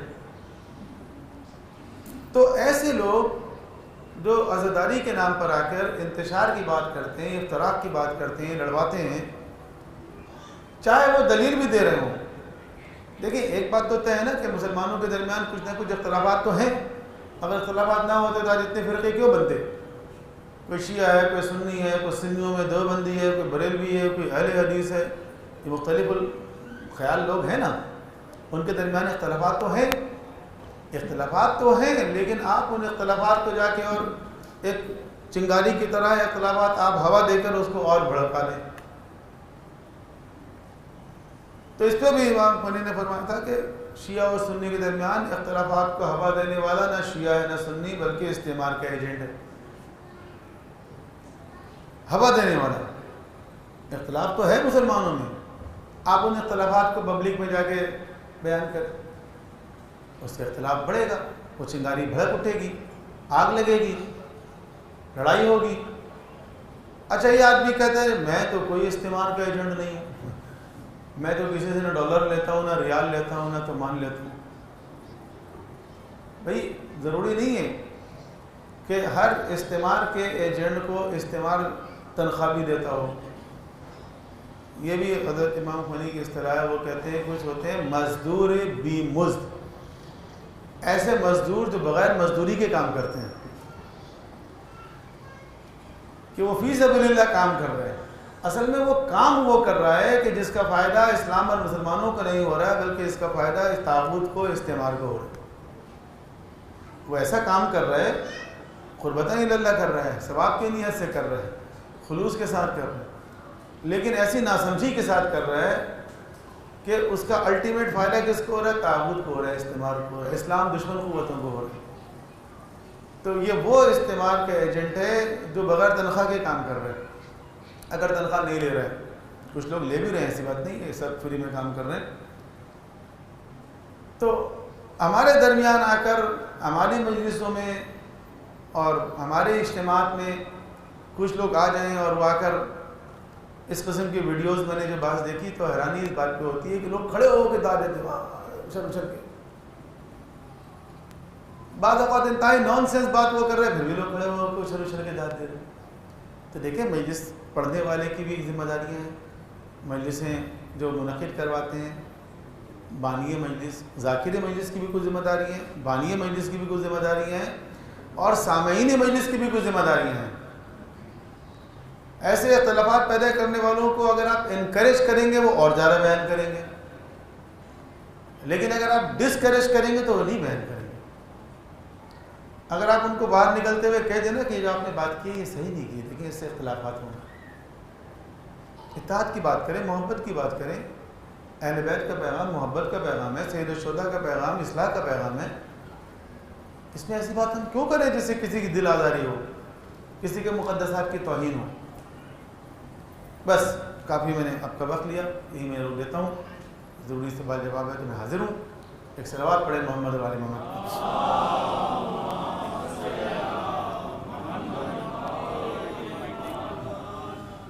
کس چیز کا اہتمام کیا جاتا ہے؟ یہ جو موضوعات کا انتخاب ہوتا ہے اچھا اور ایک ضابطۂ اخلاق جو معین کرنا چاہیے، اور خاص طور پہ آج کل جو وقت کی ضرورت ہے وہ ضابطۂ اخلاق کا تعین ہی ہے. دیکھیے ابھی تک ہمارے یہاں ایسا کوئی سسٹم نہیں ہے کہ جس کے مطابق موضوعات کا تعین کیا جائے، نہ کوئی ایسا ادارہ ہے، نہ علماء کا کوئی ایسا فورم ہے کہ جو بیٹھ کے طے کرتا ہو کہ اس سال یہ مجالس پڑھی جائیں گی. اب اس میں دو طریقے چل رہے ہیں. زیادہ تر تو یہ ہو رہا ہے کہ جو بھی ذاکر ہیں وہ خود اپنا موضوع دے دیتے ہیں. ٹھیک ہے، تو میں جہاں مجلس پڑھتا ہوں میں خود موضوع ان کو دیتا ہوں. وہ کہتے ہیں آپ موضوع بتا دیں. میں کہتا ہوں اچھا میں آپ کا ایک SMS کر دیتا ہوں. میں خود ہی اس کی ایک فریزنگ کر کے SMS کر دیتا ہوں. بس وہی وہ چھاپ دیتے ہیں. زیادہ تر یہی ہو رہا ہے. اور بہت کم ایسے لوگ ہوتے ہیں کہ جو خود یہ تقاضا کرتے ہیں کہ آپ پلیز اس موضوع پر تقریر کیجیے. ایسے لوگ ہیں اور بعض اوقات ہوتا ہے وہ.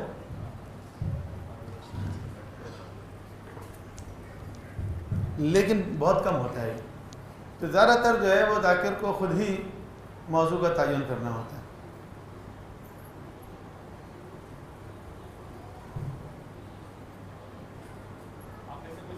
چاہے تو جینٹس میں سے یا خواہران میں سے اور کوئی سوال کرنا چاہے.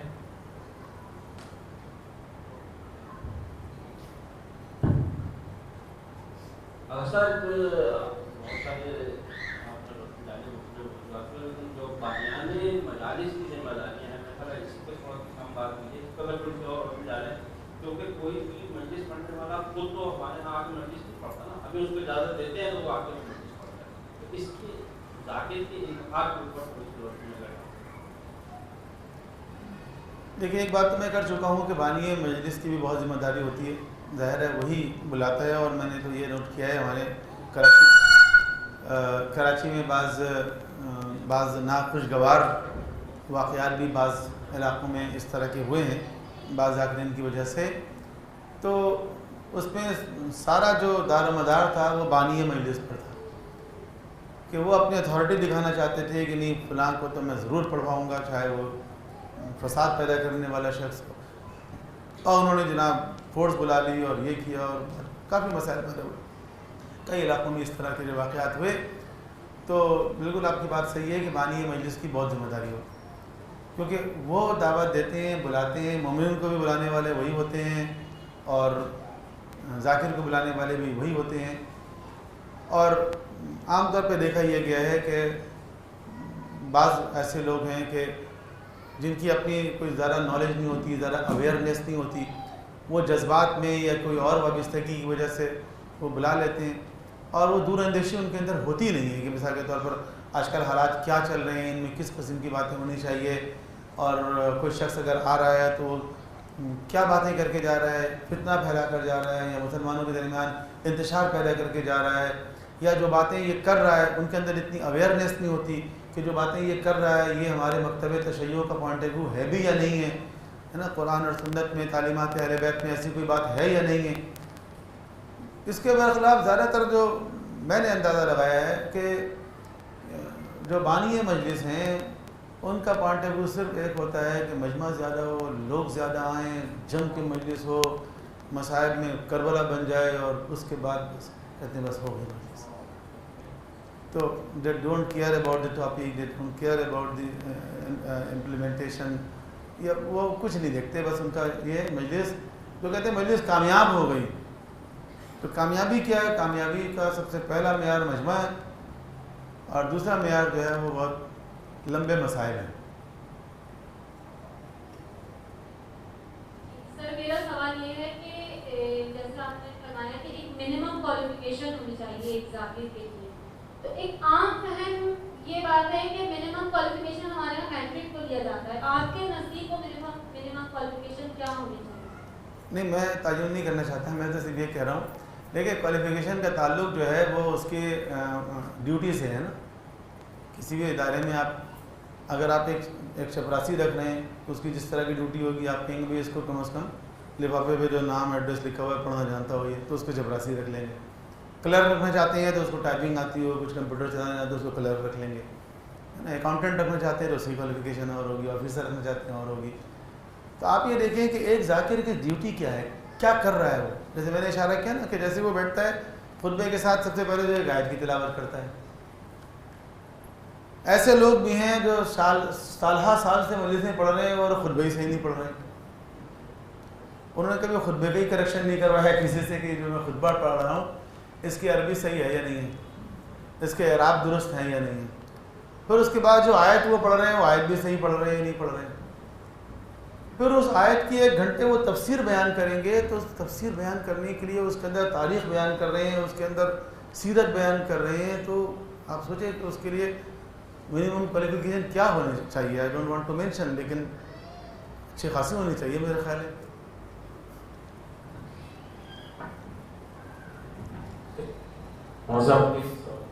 جی جی. اگر کوئی ذاکر بہت بڑا ذاکر ہے اور وہ کوئی مومن اپنے گھر میں ان کو بلانا چاہتا ہے مجلس کے حوالے سے اور وہ ایفورٹ نہیں کر سکتا, اس کا کیا فرق؟ دیکھیں یہ تو ایک بڑا ایشو ہے کہ کیا عزاداری, اصل میں جو بہت ساری خرابیاں جو آئی ہیں نا جس پہ ہم بات کر رہے ہیں اب تک, اس کے پیچھے ایک بڑا فیکٹر یہی ہے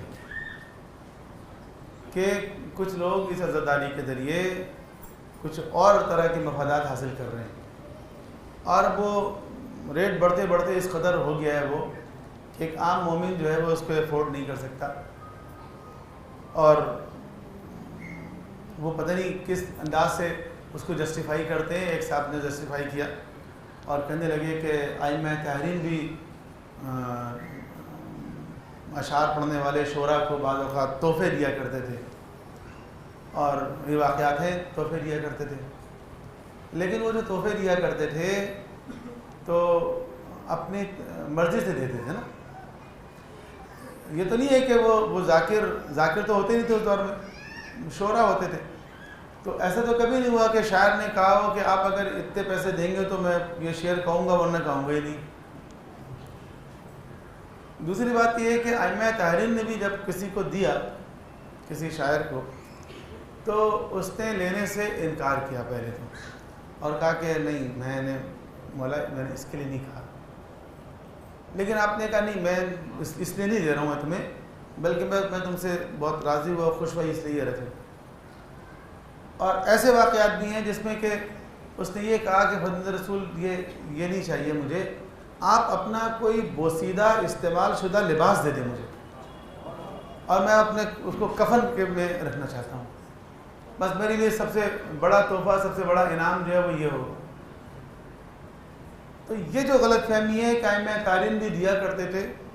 اولا تو بہت سے لوگ جو اس قسم کے واقعات بیان کرتے ہیں ان کے ذہن میں یہ ہے ہی نہیں کہ ائمہ تحریر کے دور میں عزاداری کیسے ہوتی تھی, اور وہ سمجھتے تھے شاید اسی طرح مجلسیں ہوتی تھیں جس طرح آج کل ہوتی ہے کہ ذاکر آ کے ممبر پہ بیٹھ جاتا ہے اور لوگ مجمع جمع ہو جاتا ہے. اور کچھ ایسے واقعات بھی بیان کیے گئے ہیں کہ وہ امام جا کے ذاکر کو ممبر پہ بٹھا دیا, امام کو چپلوں کے پاس بٹھا دیا. ایسا کوئی ذاکر نہیں پیدا ہوا آج تک جو امام کے سامنے بیٹھ کے خطاب کرتا ہو, کبھی کسی نے خطاب نہیں کیا. ٹھیک ہے, اور نہ اس طرح کی مجلس ہوتی تھی اس زمانے میں جیسے آج کل ہوتی ہے. شاعر ہوتے تھے اور وہ شعر کہتے تھے, ائمہ تحریر ان کی حوصلہ افزائی کرتے تھے, ان اشعار کے اندر سید و شہداء کے مصائب بیان کر دیا کرتے تھے. بس ممبر نہیں ہوتا رہا. جن حالات میں ائمہ تحریر نے عزاداری کی, جن حالات میں ان چیزوں کو پہنچایا, وہاں یہ تصور ہی نہیں تھا ممبر کا. ممبر تو وہاں ہوا کرتا تھا جہاں سرکاری خطیب ہوتے تھے. تو ائمہ تحریر نے حوصلہ افزائی بے شک کی ہے, لیکن وہ حوصلہ افزائی اس طرح کی نہیں ہے جس طرح کہ آج اس کو پروفیشنل بنا دیا گیا ہے. زیادہ تر خرابیاں جو ہیں وہ اسی وجہ سے ہیں.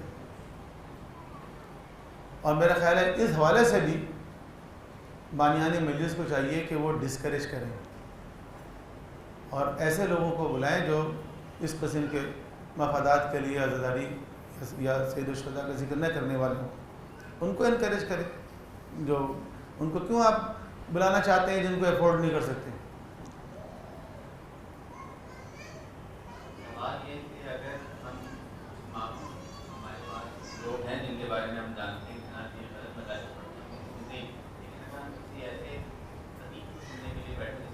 ہم نہ جانیں اور وہ اس طرح کی مجلس پڑھو تو اس میں ہماری کیا رسپانسبلٹی ہے؟ ہم اسی سے واپس آ رہے ہیں یا ان سے سوال جواب کے لیے سیشن رکھیں یا اور لوگوں کو بھی اسی وقت کہا جائے کہ بھائی یہ غلط پڑی نہیں ہے آپ اس کے اگینسٹ؟ اب یہ ڈپینڈ کرتا ہے کہ وہ کتنی غلط باتیں پڑھ رہا ہے.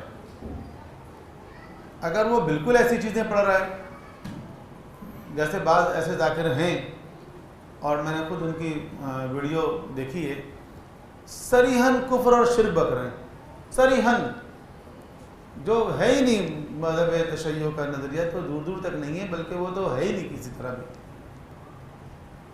اب وہاں بیٹھنا بھی جو ہے نا بہت مشکل ہے، ایسی محفل میں بیٹھنا. اب ظاہر ہے آپ کھڑے ہو کے ڈسٹرب تو نہیں کر سکتے، ایک ماحول ہوتا ہے تو وہاں بیٹھنا بھی مشکل ہے. لیکن اگر اس طرح نہیں ہے اور وہ ذاکر اپنی کم علمی کی وجہ سے اگر ایسی باتیں کر رہے ہیں تو بعد میں ان سے مناسب طریقے سے، مہذب طریقے سے سوال جواب کے ذریعے ان کو احساس دلایا جا سکتا ہے کہ وہ یہ بات آپ نے کی ہے، یہ کمزور بات ہے، یا ان سے دلیل مانگی جا سکتی ہے، ان سے حوالہ مانگا جا سکتا ہے کہ آپ نے یہ بات کی، یہ واقعہ بیان کیا، یہ کہاں لکھا ہوا ہے. تو مناسب طریقے سے میں آپ کو بتاؤں کہ دو چیزیں میں نے آپ کے سامنے رکھی ہیں نا، ایک منیمم کوالیفیکیشن ہونا چاہیے اور ایک کویشچن آنسر. آپ کسی نہ کسی طرح کویشچن آنسر کو رائج کر دیں، کوشش کریں آہستہ آہستہ. آپ دیکھیں بہت سارے لوگ کوئی اور نوکری تلاش کریں گے، کافی کمی ہو جائے گی.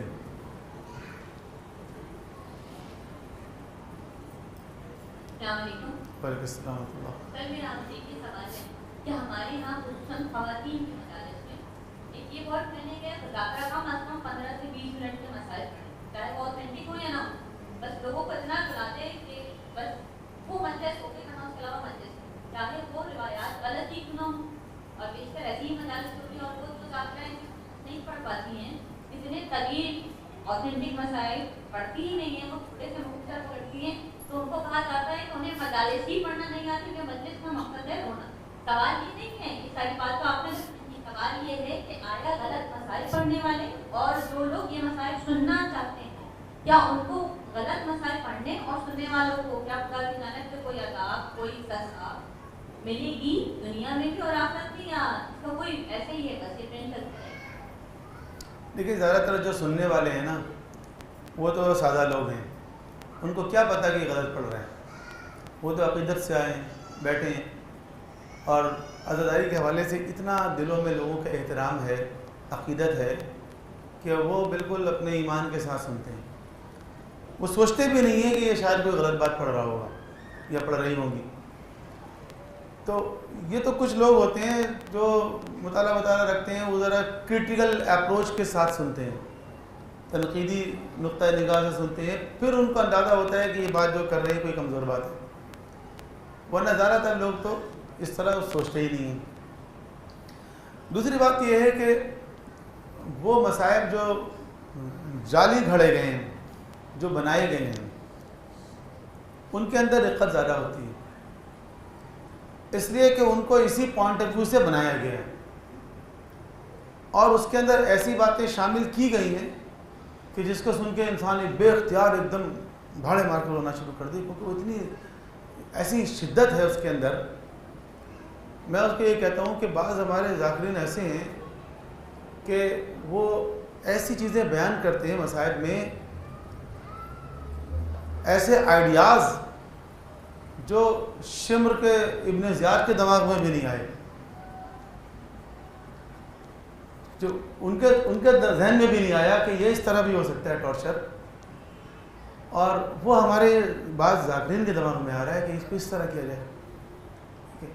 اچھا اب وہ واقعات ایسے ہیں، شاید آپ نے بھی سنا ہو، ایک ذاکر کو میں سن رہا تھا، اس نے کہا کہ معاذ اللہ نقل کفر نواشت کے جناب سکینہ کو اونٹوں کے ساتھ لٹا کے اور رسیوں سے اس طرح باندھ دیا گیا اور اس طرح لے کے جایا گیا. یا اس طرح کے اور بہت سارے واقعات ہیں جو اتنے بیان کر دیے گئے. اچھا اب اس قسم کے بہت سارے واقعات بیان کر کر کے انہوں نے اس مقام پر پہنچا دیا مسائل کو کہ ایک آدمی اگر اوتھینٹک چیزیں پڑھتا ہے اور چیک کر کے ویریفائی کر کے تو یہ بات صحیح ہے کہ ذرا رقت نہیں ہوتی ہے، کم ہوتی ہے. استاد شہید مرتضیٰ مطہری کی ایک کتاب آئی ہے مقتل مطہر ہے نا، مطہر یا مطہر میرے خیال ہے. اگر آپ استاد مطہری کی 10 مجلسوں کے جو مصائب ہیں نا وہ سب پڑھ دیں پھر بھی ہمارے یہاں ایک مجلس نہیں پوری ہوگی. تو اچھا یہ بات صرف پاکستان میں نہیں ہے، یہ ایران میں بھی ہے، عراق میں بھی ہے، وہاں پہ بھی ذاکرین ہیں اور وہ ذاکرین بھی کمزور مصائب پڑھتے ہیں. ذاکرین جو روزہ خوان کہلاتے ہیں. اب وہاں پر چونکہ علماء کی تعداد بہت زیادہ ہے لہذا بڑی تعداد میں اب علماء بھی روزہ خوانی کی فیلڈ میں آ گئے ہیں، ہے نا. مداحان میں علماء بھی کافی آ گئے ہیں، وہ دعائے قیام بھی پڑھتے ہیں، وہ دعائے ندوہ بھی پڑھتے ہیں، وہ مسائل بھی پڑھتے ہیں. ان کے آنے کی وجہ سے ذرا ذاکرین جو ہے وہ جو روزہ خوان ہے فقط وہ ذرا انفلوئنس ان کا کم ہوا ہے، ورنہ ایسا نہیں ہے. میں نے خود ایران میں مجلسیں سنی ہیں ذاکرین کی بات اور وہ اسی طرح کمزور روایتیں اور تفصیل کے ساتھ لمبی 15-15 20-20 منٹ تک کے مسائل پڑھ دیتے ہیں. اور جو شخص 15-20 منٹ کے مسائل پڑھے گا کسی ایک موضوع پر آپ یقین کریں کہ کمزور چیزیں وہ پڑھے گا، بہت مشکل ہے. اور ہر مجلس کے بعض شہادتوں میں خاص طور پر جناب علی اکبر کی شہادت پڑھیں، جناب عباس کی شہادت پڑھیں، تو ہر جو شہادت ہے اس کا جو اینڈ ہے ایک کلائمیکس تک جو پہنچائے گا وہاں پر اور جہاں پر جا کر وہ ختم کرے گا. شام غریبہ کی مجلس ہے، اس کا جس کلائمیکس پہ جا کے وہ ختم کرتا ہے تو وہ جو آخری والا جو واقعہ ہوتا ہے زیادہ تر وہ غلط ہوتا ہے. اور اتنا اس کو بیان کیا گیا، اتنا پڑھا گیا ہے کہ اگر کوئی ذاکر وہ آخری والے حصے تک نہیں پہنچے گا تو اس کی مجلس پوری نہیں سمجھی جائے گی. جب تک وہ وہاں تک نہ پہنچے وہ انکمپلیٹ سمجھی جائے گی مجلس. اور وہ کوئی ایسا واقعہ ہوگا جو آپ کو کہیں نہیں ملے گا. وہ کسی ذاکر کی اختراع ہوگی، کسی شاعر کی اختراع ہوگی. مثلا شام غریبہ کی مجلس اگر آپ پڑھ رہے ہیں یا آپ سن رہے ہیں، سننے والے ذرا موجود ہیں یہاں پر، اور جب تک وہ یہ نہ پڑھتے ہیں کہ مولا علی آئے اور جناب زینب نے یہ کہا اور پھر اس کے بعد وہ اب آئے ہو بابا، یہ نہ پڑھیں شام غریبہ کی مجلس ہی نہیں ہوگی. جبکہ یہ واقعہ ٹوٹلی فیبریکیٹڈ ہے، کسی کتاب میں نہیں لکھا ہوا ہے. یہ ایک شاعر کا اختراع ہے جس نے وہ کلام کہا ہے نا، اسی نے خود ہی واقعہ بنایا، خود ہی شاعری کر دی. اچھا اب شاعر کو تو بہت سارے ایڈوانٹیج لوگ دے دیتے ہیں، شاعر ہے بھائی، لیکن اب وہ شاعر نے ایک کلام پڑھ دیا، ذاکرین اسی کو نثر میں پڑھ رہے ہیں. پھر شاعر کے اوپر اور شاعر پیدا ہو گئے. اب ایک اور شاعر آ گئے، انہوں نے کہا اب آئے ہو دادا، ایک اور کلام کہہ دیا انہوں نے. تو جب تک آپ یہ والا واقعہ نہیں پڑھیں گے وہ مجلس پوری نہیں ہوگی. اسی طرح ہے، اب وہ اس مقام پر پہنچا دیا گیا ہے، اتنا لوگوں کو عادی بنا دیا گیا ہے کہ لوگ جب تک وہ نہیں سنیں گے. اسی طرح اس میں سے کچھ واقعات ایسے ہیں کہ جو مرثیے میں بیان کیے گئے ہیں. انیس و دبیر نے اپنے مرثیے میں واقعات کی صورت میں لکھ دیے ہیں، سب نہیں لیکن کچھ ایسے واقعات ہیں وہ تاریخ کی کتابوں میں نہیں ہیں. تاریخ میں مقاتل میں وہ واقعات ہیں ہی نہیں سرے سے، لیکن وہ مرثیے میں ہے فقط. تو مرثیہ پڑھنے والے ان واقعات کو پڑھتے ہیں، لیکن مرثیہ والوں سے سن سن کے اب ذاکرین نے بھی ان کو پڑھنا شروع کر دیا. عوام نے بچپن سے وہی سنا ہوا ہے تو سمجھتے ہیں ظاہر ہے یہ کوئی واقعہ ہوگا، ابھی تو اتنے لوگ پڑھ رہے ہیں. اب ایک انسان تحقیق کرتا ہے، پتہ چلتا ہے یہ واقعہ نہیں ہے کوئی سرے سے. اب جس کے نزدیک ثابت ہو جائے کہ واقعہ نہیں ہے اس کے لیے تو پڑھنا گناہ ہے نا، کیونکہ وہ معصوم کی طرف، امام حسین علیہ السلام کی طرف کوئی بات منسوب کر رہا ہے یا جناب زینب کی طرف کوئی بات منسوب کر رہا ہے تو یہ تو گناہ ہو جائے گا اگر ان کی طرف کوئی غلط بات منسوب کر دے، کوئی غلط واقعہ منسوب کر دے، کوئی غلط ڈائلاگ منسوب کر دے، یہ گناہ ہو جائے گا، سخت گناہ. اتنا بڑا گناہ ہے معصوم کی طرف کوئی بات منسوب کرنا کہ جس سے روزہ باطل ہو جاتا ہے، نہ صرف باطل ہوتا ہے بلکہ حرام سے باطل ہوتا ہے، کفارہ جمع آتا ہے اس کے اوپر. اتنا سخت گناہ ہے.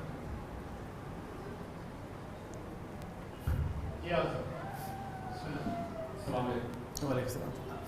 میرا کوشچن یہ ہے آپ سے کہ جس طرح ہر زمانے میں ہماری اسٹیج کی جو آگے چل رہی ہے، ہمارے جو ممبر ہیں اس وقت زیادہ تر جو دیتے ہیں وہ اس کا چاہے لوگوں کے سب سے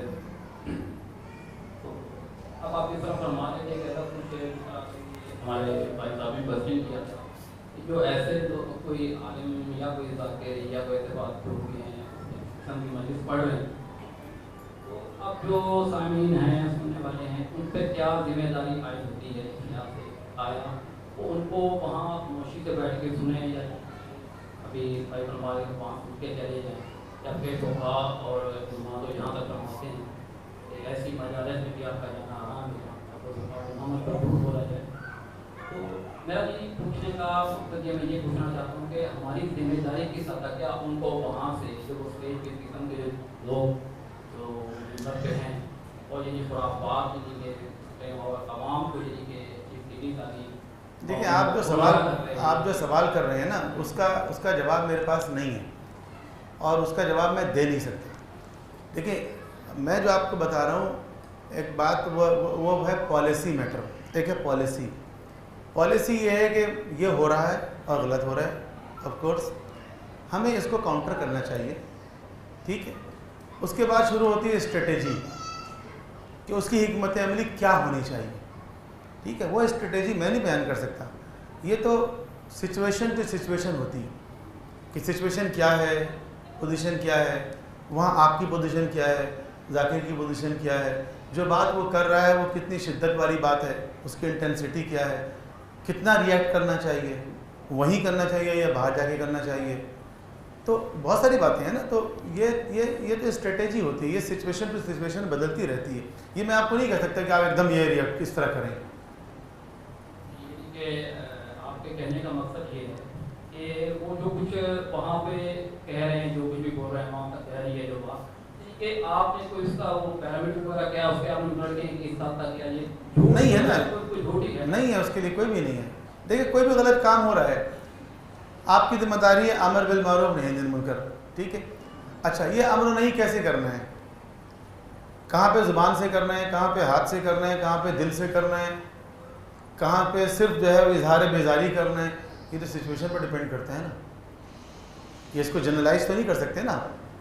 وہ تو آپ کی بات ٹھیک ہے, میں سمجھ رہا ہوں, مگر میں جہاں سمجھتا ہوں آغا صاحب وہ آغا یوں زیادہ ہیں اور ہم نے پہلے کہا تھا کہ ایک فرد ایک سوال. نہیں میں سمجھ گیا آپ کی بات, میں نے کہا نا اس کا جواب میں دے نہیں سکتا. بعد میں انشاءاللہ آپ آفس میں آغا صاحب سے ملاقات کریں. بہت شکریہ, بہت شکریہ. آغا سوال یہ ہے کہ بعض اوقات مجالس صرف ایک ہی بات ہوتی ہے کہ ڈاکٹر کس حد تک مطلب آپ سمجھتے ہیں کہ کس حد تک کسی موضوع کو بیان کیا جائے کہ حاصل مجلس یا حاصل بیان ہو جائے. اور دوسرا میرا بہت معذرت کے ساتھ کہ اس ماہ کے مطابق کوئی اتھینٹک ایسے بک مسائل کی بتا دیں چاہتے ایک تو کہ جو ہمارے لیے بہت زیادہ بہتر ہے. بہت شکریہ. دیکھیں جو آپ نے پہلا سوال کیا ہے نا کہ کسی علاقے میں جا کر تو جو فن تقریر ہے, فن خطابت ہے, اس کا اصول یہ ہے کہ ہمیشہ مجمع میں جو ایوریج لوگ ہیں ان کو پیش نظر رکھ کر گفتگو کی جاتی ہے. ہر مجمع میں مختلف طرح کے لوگ ہوتے ہیں نا, کچھ تو ایک تو میجورٹی جو ہوتی ہے ان کو پیش نظر رکھنا چاہیے, لیکن اس کے اندر کچھ علامہ بھی ہوتے ہیں ہر جگہ, تو کچھ نقطے ان کے لیے بیان کر دینا چاہیے جو ایسے لوگ ہیں جو کافی پڑھے لکھے ہیں, ان کو یہ محسوس نہ ہو کہ اس مجلس سے میں نے کچھ حاصل نہیں کیا. لیکن پوری مجلس ان دو چار لوگوں کے لیے نہیں پڑھنی چاہیے, ان کے لیے پڑھنی چاہیے جو زیادہ تر جس لیول کے لوگ ہیں. نہ پوری مجلس بیلو ایوریج والے لوگوں کے لیے پڑھنی چاہیے, تو پھر وہ ان افیکٹو ہوگی.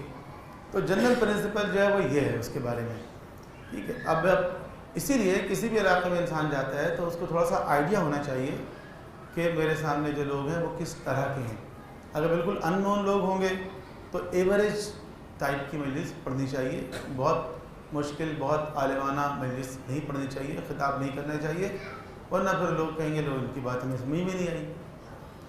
دوسری بات جو ہے آپ کی کہ کتاب, تو دیکھیے آج کل تو کتابیں الحمدللہ بہت دستیاب ہیں. پہلے کتابیں اتنی اویلیبل نہیں تھیں اردو میں, کیونکہ جو عام طور پہ ذاکر ہیں ذاکرائیں ہیں وہ عربی کتاب نہیں پڑھ سکتے, فارسی کتابیں نہیں پڑھ سکتے, وہ چاہتے ہیں کہ اردو میں پڑھ لیں. تو اس وقت اردو میں بھی کافی مٹیریل موجود ہے اور بہت ساری کتابیں ہیں. لیکن ایک بات اپنے ذہن میں رکھیں کہ جتنی بھی کتابیں ہیں ان میں آپ یہ نہیں کہہ سکتے کہ 100% سارے واقعات صحیح ہیں. ٹھیک ہے، مثال کے طور پر بہار الانوار کی 10ویں جلد ہے جو امام حسین سے متعلق ہے. اس میں مصائب کے ہیں، فضائل بھی ہیں امام حسین کے، آپ اس سے فائدہ اٹھا سکتے ہیں. مثال کے طور پر شیخ عباس قمی بڑے محدث ہیں، ان کی کتاب ہے نفس المحموم، اردو میں ترجمہ اس کا ہو چکا ہے. مثال کے طور پر کتاب ہے الدمعۃ الثاقبہ، اس کی بھی بہت ساری جلدیں ہیں لیکن امام حسین سے متعلق 2 جلدیں ہیں، اردو میں آ چکی ہیں، اس سے آپ فائدہ اٹھا سکتے ہیں. نئی کتابوں کے اندر ایک نظری منفرد ایران کے ایک رائٹر ہیں، ان کی کتابیں فارسی سے اردو میں آئی ہے، صحیفہ کربلا، بہت اچھی کتاب ہے. مصائب کی کتاب نہیں، واقعات کی کتاب ہے. انہوں نے کافی احتیاط کے ساتھ ریفرنسز کے ساتھ واقعات کو جو ہے وہ بیان کیا ہے. ٹھیک ہے، تو مقاتل کی کئی کتابیں ایسی ہیں جو اردو میں آ چکی ہیں، جو ہماری پرانی کتابیں ہیں، اب وہ اردو میں دستیاب ہیں، ترجمہ ہو چکا ہے ان کا، ان سے آپ فائدہ اٹھا سکتے ہیں. ایک کتاب ایران میں بہت پاپولر ہو رہی ہے اور وہ ہے سوگ نامہ کربلا. سوگ نامہ کا اردو میں بھی ترجمہ ہوا ہے.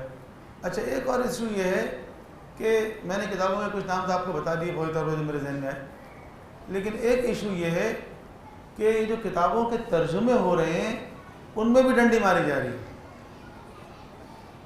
آپ یقین کریں، ایک کتاب ہے، نام نہیں لے رہا میں اس کا، اور اس کا ترجمہ ہوا ہے، ایک ادارے نے ترجمہ کیا ہے اور ایک مولانا صاحب ہیں ہم والا جن کی تصویر بھی ہے اس میں، ظاہر ایسا لگتا ہے انہوں نے ترجمہ کیا ہے.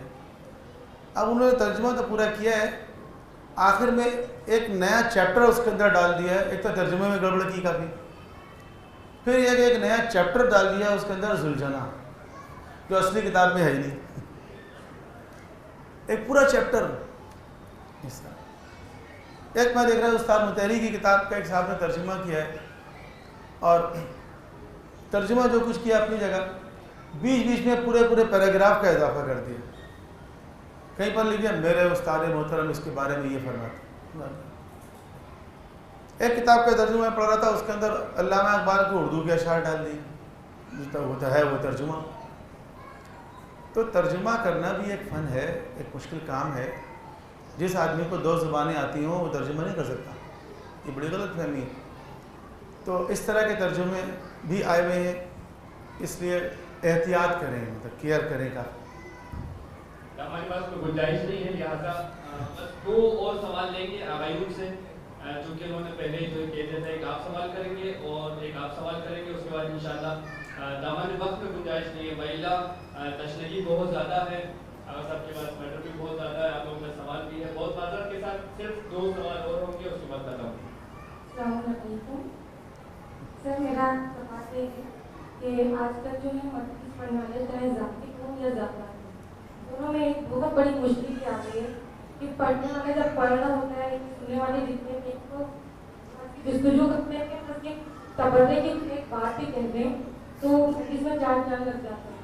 حالانکہ پڑھنے والا اتنی کوشش کرتا ہے کہ کسی بات بیان نہ کی جائے، ہم لوگ بالخصوص ایسی کوئی بات نہ کی جائے، سامنے جو سننے والے ہیں وہ اشعار کی صورت میں اشارتاً ایسے جملے یا ایسی باتیں کہہ دیتے ہیں کہ جو تبرے کے نظریے میں آتے ہیں. حالانکہ تبرہ فروغ کا حصہ ضرور ہے، لیکن میں آپ سے پوچھنا چاہتی ہوں کوئی ایسی لمٹ ہمیں بتائیں کہ ہم ناراضگی کا اظہار بھی کرتے ہیں کہ ہم اس طرح نعرے نہ لگائیں، لیکن ایسی ایک لمٹ بتائیں کہ یہ لمٹ ہے تبرے کی، اس لمٹ کو آپ کراس نہ کریں، جس سے کسی کی اور کی دل آزاری بھی نہ ہو، کیونکہ مجلس میں بیٹھنے والے ہر طرح کے لوگ آتے ہیں. تو وہ لمٹ میں آپ سے پوچھنا چاہ رہی ہوں، وہ لمٹ ایسی یا کوئی ایسی بات ہمیں جو ہم لوگوں کو بول سکتے ہیں کہ بھائی یہ لمٹ ہے، اس لمٹ سے آپ کراس نہ کریں، بڑا ضرور ہے. دیکھیں، اولا تو تبرہ اور تولا دونوں ہمارے مذہب کا حصہ ہے، اور تبرہ کا مطلب ہے بیزاری، اظہار بیزاری. 2 الگ الگ باتیں ہیں. ایک بات تو یہ ہے کہ آپ کا پوائنٹ آف ویو کیا ہے کسی چیز کے بارے میں، کسی شخصیت کے بارے میں، کسی واقعے کے بارے میں، اور دوسرا معاملہ یہ ہے کہ اس کو کس طرح آپ ایکسپریس کر رہے ہیں، کس طرح اس کو بیان کر رہے ہیں. کسی نے بہت اچھی بات کہی ہے کہ ایک تو یہ ہے نا کہ سچ جو ہے وہ کڑوا ہوتا ہے، نہیں، بعض اوقات یہ ہوتا ہے کہ سچ اتنا کڑوا نہیں ہوتا جتنا کہ سچ بولنے کا انداز کڑوا ہوتا ہے. تو اب ہمارے افکار کیا ہیں، نظریات کیا ہیں، یہ سب اپنی جگہ، لیکن ہمیں یہ دیکھنا چاہیے کہ ہم کہاں بیان کر رہے ہیں، اس کو کن لوگوں کے سامنے بیان کر رہے ہیں. کیا وہ باتیں بیان کرنا مناسب ہے، اس سے کسی کی دل آزاری ہوگی، کسی کی توہین ہوگی، کسی کے جذبات مجروح ہوں گے. تو کوئی ایسی بات نہیں کرنی چاہیے چاہے کہ کسی مقدسات کی توہین ہو. کوئی ایسی بات نہیں کرنی چاہیے کہ جس سے کسی کی دل آزاری ہو. اور یہ بات آپ کی بالکل صحیح ہے کہ اشارے کنائے میں، اشعار میں، دیکھیں ایک زمانہ تھا جب بعض اوقات لوگ اشارے کنائے کو سمجھتے ہی نہیں تھے دوسرے لوگ. اب کچھ لوگ ہیں جو ان کو تشریح کر کے بتاتے ہیں، دیکھو اس نے جو یہ پڑھا ہے نا اس کا مطلب یہ ہے. میں نے خود ایسی ویڈیو دیکھی ہے کہ اس نے وہ شعر پڑھ گیا، کہاں مر گئے بیٹیاں دینے والے، پھر اس نے تشریح کی پوری، بیٹیاں دینے والے یہ تھے، بیٹیاں دینے والے یہ دیکھیں ان کے بارے میں کہہ کر گیا ہے. تو ممکن ہے ایک عام آدمی نہ سمجھ پا رہا ہو، لیکن اب چونکہ فصل کی کیفیت ہے، لڑائی کی کیفیت ہے، تو کچھ آگ آپ نے بھڑکا دی، کچھ واقعی مزید وہ بھڑکا رہے ہیں تاکہ تعصب اور نفرت اور یہ چیزیں اتنی بڑھ جائیں کہ لوگ ایک دوسرے سے اور دور ہو جائیں. السلام علیکم. وعلیکم السلام ورحمۃ اللہ. سر میرا سوال نہیں ہے بلکہ ایک سجیشن بھی ہو سکتی ہے. اب مسئلہ یہ ہے کہ ذاکر نے کیا پڑھ لیا اور سامعین نے کیا سن لیا، صحیح ہے. اس کے علاوہ یہ ہونا چاہیے کہ جو حضرات ہیں، آپ کو بھی فنگر ٹپس پہ آتا ہوں کہ یہ ذاکر اور ہمیں بھی آتا ہوں کہ یہ اس طرح کی گفتگو کر کے چلے جاتے ہیں. مسئلہ یہ ہے کہ اب یہاں پر محرم اسٹارٹ ہونے والے اور ہر ٹرسٹی کی جو ہے نا کوئی اجلاس ہوگا، ایک دن حضرات سے پڑھانا ہے اور کیا سیکیورٹی کے مسائل ہوں. تو کیا ان حضرات کو اسی ٹائم پر روکا نہیں جا سکتا؟ کوئی ایسا فورم ہو یا فورم بنا دیا جائے کہ بھائی پورے کراچی یا پورے پاکستان یا جو بھی علاقہ ہے صوبائی طور پہ یا ضلعی طور پہ کہ ان حضرات کو پڑھنے ہی نہ دیا جائے. کیونکہ بہت سے علاقے رہتے ہیں کہ بائی مسٹیک بول جاتے ہیں، لیکن بہت سے ذاکر کے کراچی میں بہت ہی کچھ پڑھ کے چلے جاتے ہیں جن کا ہمیں پتہ ہی نہیں ہے. تو ایسا کوئی فورم ہو یا فورم بنا دیا جائے کہ بھائی ٹرسٹی لیول پہ نا. دیکھیں ہمارا ملک میں الحمدللہ ہر چیز کا فورم موجود ہے، ہر چیز کا ادارہ موجود ہے، اس کے اندر سے روح نکال لی جاتی ہے، ڈھانچہ رہ جاتا ہے پھر. تو یہ جو آپ بات کر رہے ہیں نا اس کا بھی موجود ہے. ہر سال انٹیریئر منسٹری ایک رپورٹ نکالتی ہے پروونشل، اور وہ ایسے لوگوں پر پابندی لگاتی ہے کہ جن پر فرقہ واریت کو ہوا دینے کا الزام ہے. لیکن ایسے لوگ بیٹھے ہوئے ہیں جن کو پتہ ہی نہیں ہے کہ اس لسٹ میں سے بہت سارے لوگ دنیا سے گزر چکے ہیں. بہت سے ایسے لوگ ہیں جو بیچارے ان چکروں میں ہے ہی نہیں، بس کسی نے نام دے دیا ان کا، وہ نام چلا آ رہا ہے 1975 سے. تو ادارے چونکہ ان افیکٹو ہو گئے ہیں، اس لیے وہ ایک فورم ہے گورنمنٹ کی طرف سے باقاعدہ، تو اس کو اپڈیٹ کرنے کی ضرورت ہے. ایسے لوگ جو دل آزاری والی تقریر کرتے ہیں کسی بھی مسلک سے ہوں، ان کے پاس ہر مسلک کی لسٹ ہے، لیکن اس کو اپڈیٹ کرنے کی ضرورت ہے کہ وہ ہیں نہیں ہیں، زندہ بھی ہیں یا نہیں ہیں. تو اس کے مطابق اور اس پر پابندی لگنی چاہیے اور ہمیں اس پہ احتجاج نہیں کرنا چاہیے. اس قسم کے لوگ فتنہ پھیلانے والے لوگوں پر، خواہ وہ شیعہ ہو یا سنی.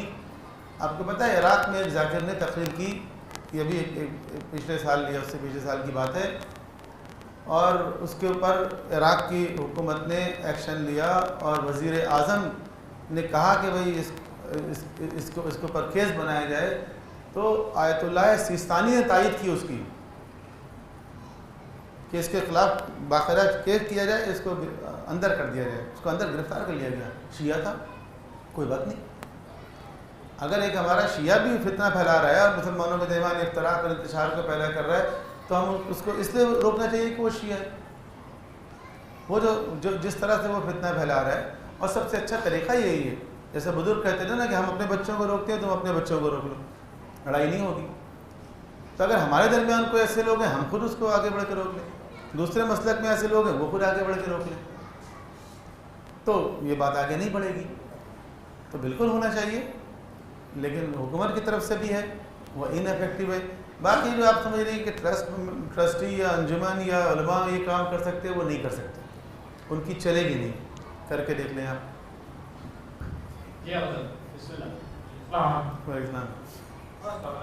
نے بولا کہ کربلا درس گاہ ہے، اس میں درس دینا چاہیے، لیکن مسئلے مسائل ہیں، مدرس تیاری کر کے آتا نہیں ہے، بغیر تیاری کے درس دے گا تو جو طلاب ہیں وہ اتنی ہی کمزور درس سیکھیں گے، ان کی معلومات بھی اتنی کمزور ہوگی. مسئلہ یہ ہے کہ جب بات ہوتی ہے کہ اگر کوئی غلط بات کی جائے، کمزور بات کی جائے تو سامنے سے کرا جائے یا سوال آئے روکا جائے، تو جو ہماری دینی معلومات کی جو بنیاد وہی ہے جو ہم سن رہے ہیں سامنے سے، اور سامنے سے بھی کمزور بات کی جا رہی ہے، تو پھر کون ہوگا جو اور میں نہیں پوچھتے ہم لوگ، بتانے والا کمزور ہے، سننے والا اس سے کمزور ہے، تو پھر اس کو کون آگے صحیح؟ پھر چھوڑ دیں، جانے دیں، صحیح ہو رہا ہے. پھر تو دیکھیں اگر آپ لوگ اس موضوع پہ بیٹھ کے سن رہے ہیں، یہ باتیں کر رہے ہیں، سوال جواب بھی کر رہے ہیں، اس کا مطلب کچھ نہ کچھ اندازہ تو ہے نا آپ کو بھی کہ کچھ غلط ہو رہا ہے، تو کسی نہ کسی طرح اس کو چیک کیا جا سکتا ہے. چلے جس پر آپ اعتماد کرتے ہیں، بعض انجمنیں ہیں وہ جو پروگرامز کرتی ہیں جس انداز سے، تو ان کو ایک انجمن تھی، آج کل تو ویسے کم ہو گیا ان چیزوں کا رجحان، وہ پورا جو ہے نا وہ میدان کربلا بناتی تھی انجمن. تو ایک دفعہ میں نے ان سے کہا کہ بھئی یہ جو آپ بناتے ہیں تو اس لیے بناتے ہیں نا کہ ہمارے بچے بھی آ رہے ہیں، وہ دیکھیں گے، اس کو دیکھ کے سمجھ لیں میدان کربلا، تو اس کو ذرا صحیح بنائیں، جو نقشہ کے مطابق بنائیں، جیسے واقعی میدان کربلا تھا، جس جگہ واقعی لشکر حسینی تھا، جس طرح واقعی یزید کے لشکر کے جس طرح بنے ہوئے تھے، اس میں آپ جو ہے نا وہ ٹیگ لگائیں، دکھائیں بچوں کو کہ یہ لشکر تھا، اس طرح یہ خیمہ گاہ ہے، یہ نہر فرات ہے، تاکہ اس کو دیکھ کے ایک دم بچے کے ذہن میں پورا کربلا کا ایک منظر آ جائے. کسی کو دکھا دیں، کسی پڑھے لکھے آدمی جس کو آپ سمجھتے ہیں پڑھا لکھا، بھئی آپ دیکھ لیں ہم یہ کرنے جا رہے ہیں، یا کوئی اور نئی چیز کرنے جا رہے ہیں. ایک صاحب نے 72 تابوت نکال لیا، دوسرے نے کہا میں 12 علم نکالوں گا، تیسرے نے کہا میں 12 ذوالجناح بھی نکالوں گا.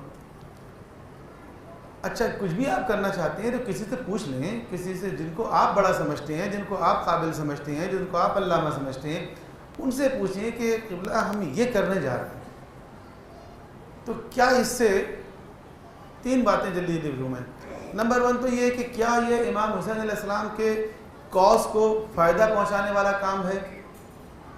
یس نو.